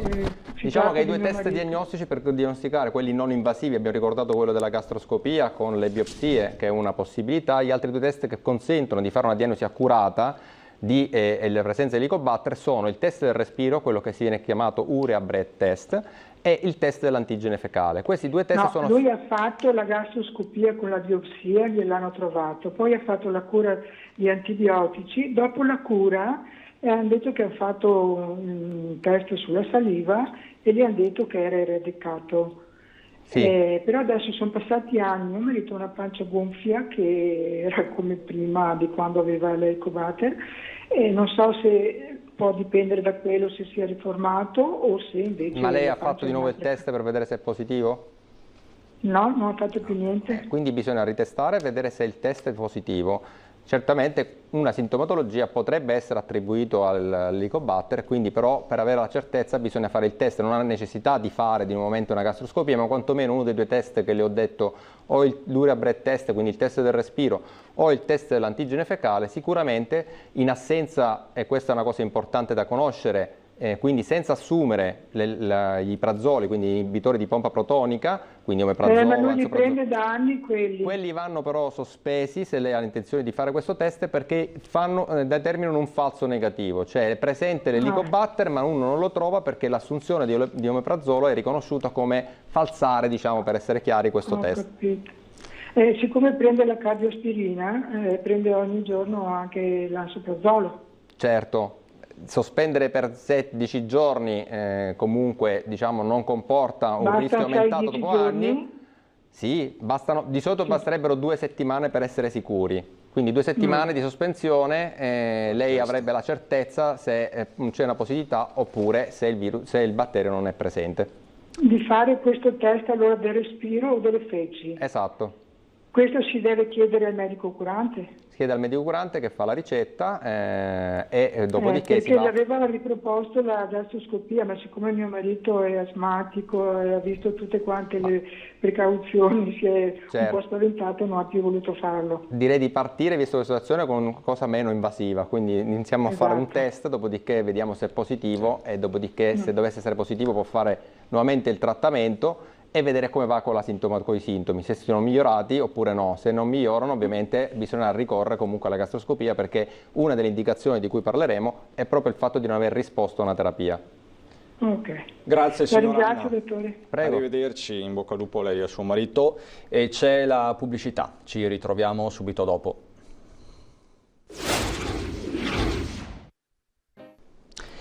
Di nuovo in studio con il nostro esperto per parlare di gastrite, disturbo, lo abbiamo detto più volte nel corso di questa diretta, molto ma molto diffuso, come stanno dimostrando anche tutte le vostre telefonate. Dottore, quando è che questo disturbo rischia di diventare cronico? Purtroppo quando ce ne accorgiamo è già un disturbo cronico, quindi ha già le caratteristiche di una patologia che probabilmente non guarirà mai, resterà sempre. Per fortuna la maggior parte delle volte è un disturbo cronico che non porta a nessuna conseguenza, altre volte invece questa patologia, questa infiammazione cronica evolve e va incontro a un'evoluzione che può essere quella dell'atrofia, che in termini pratici è l'appiattimento della mucosa, quindi l'assenza di quello che c'era prima della mucosa precedente, che può essere, e che si chiama atrofia, appunto abbiamo detto, che può essere sostituita da un epitelio che non è più quello della mucosa gastrica, ma è un epitelio intestinale, e che noi medici chiamiamo, o meglio i anatopatologi definiscono metaplasia intestinale. Queste due condizioni, l'atrofia e la metaplasia intestinale, rappresentano i due fattori di rischio principali del tumore dello stomaco. Tumore dello stomaco che ha una sua evoluzione, quindi da queste due componenti, l'atrofia e la metaplasia, si va incontro poi, un po' come succede anche per i polipi del colon, alla displasia, che può essere di alto o di basso grado, di alto grado, fino all'adenocarcinoma, fino al tumore vero e proprio dello stomaco, laddove il 95% di quelli sono causati dall'infezione che abbiamo detto di Helicobacter pylori. Ma importante ovviamente in tutto questo è che questi fattori, l'atrofia e la metaplasia, una volta riconosciuti, se severi, quindi noi possiamo identificarlo attraverso la gastroscopia e l'uso dell'esame istologico, se severa l'atrofia e la metaplasia intestinale, che possiamo comunque classificare e stadiare attraverso due stadiazioni che sono denominati Olga 1 e Olgim l'altro, quindi per la metaplasia intestinale Olgim, per l'atrofia l'Olga, ci consentono di stadiare i nostri pazienti in basso rischio e alto rischio. Quei pazienti a basso rischio non hanno bisogno di essere seguiti nel tempo perché hanno un bassissimo rischio di avere un domani un tumore dello stomaco. I pazienti invece che hanno un alto rischio hanno un rischio negli anni di poter sviluppare un tumore dello stomaco. Quindi è fondamentale, diciamo, in questi pazienti avere una stadiazione attraverso la gastroscopia, attraverso l'esame istologico, perché questo ci consente poi di seguirli nel tempo e riscontrare precocemente delle lesioni che possono anche essere trattate, passibili di un trattamento endoscopico, piuttosto che trovarci, come purtroppo succede spesso, uno stadio avanzato di malattia, certo, che se va bene ovviamente avrà la necessità di fare un intervento chirurgico. Nei casi in cui invece questo è troppo avanzato non si può ricorrere più all'intervento chirurgico, quindi l'unico presidio che abbiamo è quello della chemioterapia, ricordando che il tumore gastrico ha una sopravvivenza nelle forme avanzate del 25% a 5 anni, quindi una sopravvivenza molto bassa, è uno dei tumori, la terza causa di mortalità al mondo tra i tumori, ed è nono nella frequenza per i tumori maschili e 11° in quella femminile, quindi diciamo non è un tumore sicuramente frequentissimo, ma quando avviene è sicuramente letale. Proprio per questo è importante rivolgersi al medico. Certo. Si tratta di un disturbo comune, la gastrite, immagino che ci sia anche molto fai da te che deve essere assolutamente lasciato da parte. Assolutamente sì, in tutti i casi in cui ha dei sintomi, quindi quelli che abbiamo ricordati, li ricordiamo, che possono essere la nausea, il gonfiore, la disfasia precoce, la ripienezza epigastrica, il rigurgito, è sempre conveniente rivolgersi al proprio medico, eventualmente se il medico ha bisogno può rivolgersi allo specialista gastroenterologo, che è soprattutto nei casi nei quali abbiamo ricordato quei sintomi di allarme è necessario ovviamente ricorrere a una gastroscopia per definire meglio il tipo di gastrite, quindi già differenziare fra una patologia organica e una patologia funzionale, perché avranno ovviamente due percorsi differenti. Dottor Tringali, la ringrazio per questo spazio, per la sua disponibilità. Alberto Tringali, direttore della gastroenterologia ed endoscopia digestiva dell'ospedale di Conegliano e Vittorio Veneto. Grazie davvero, dottore. Noi siamo alle battute conclusive. Vi ricordo il dramma di questa mattina a Coste di Casera, dove è morta praticamente sul colpo una donna, Maria Grazia Marcon, di 69 anni, di Caerano San Marco. È uscita di strada, ha perso il controllo della propria auto. Maser, la comunità di Maser che è scossa per la morte di Vittoria De Paoli, domani sera alle 18 i funerali che consentiranno ad amici, parenti di stringersi per l'ultima volta attorno al corpo della ragazza, mentre appunto il compagno che era con lei si trova al Cafoncello ricoverato in gravissime condizioni. La giornata di oggi per Treviso città è contrassegnata anche dalla notizia della chiusura dell'albergo storico, il CA del Galletto, sindacati sul piede di guerra. Certo, l'emergenza Covid ha dato un colpo mortale, comunque un colpo importante, duro, durissimo, forte al turismo. Poi l'ultima conferenza stampa consecutiva, lo sottolineiamo, del governatore Zaia all'unità di crisi di Marghera, uno Zaia che ha detto: non abbassate la guardia, questo virus è una brutta bestia, evitate di stringervi la mano. Questi gli argomenti del giorno che dalle 17:30 ritorneremo a trattare anche con i nostri telegiornali regionali e provinciali. Al momento è tutto, vi ringrazio per l'attenzione e buon proseguimento.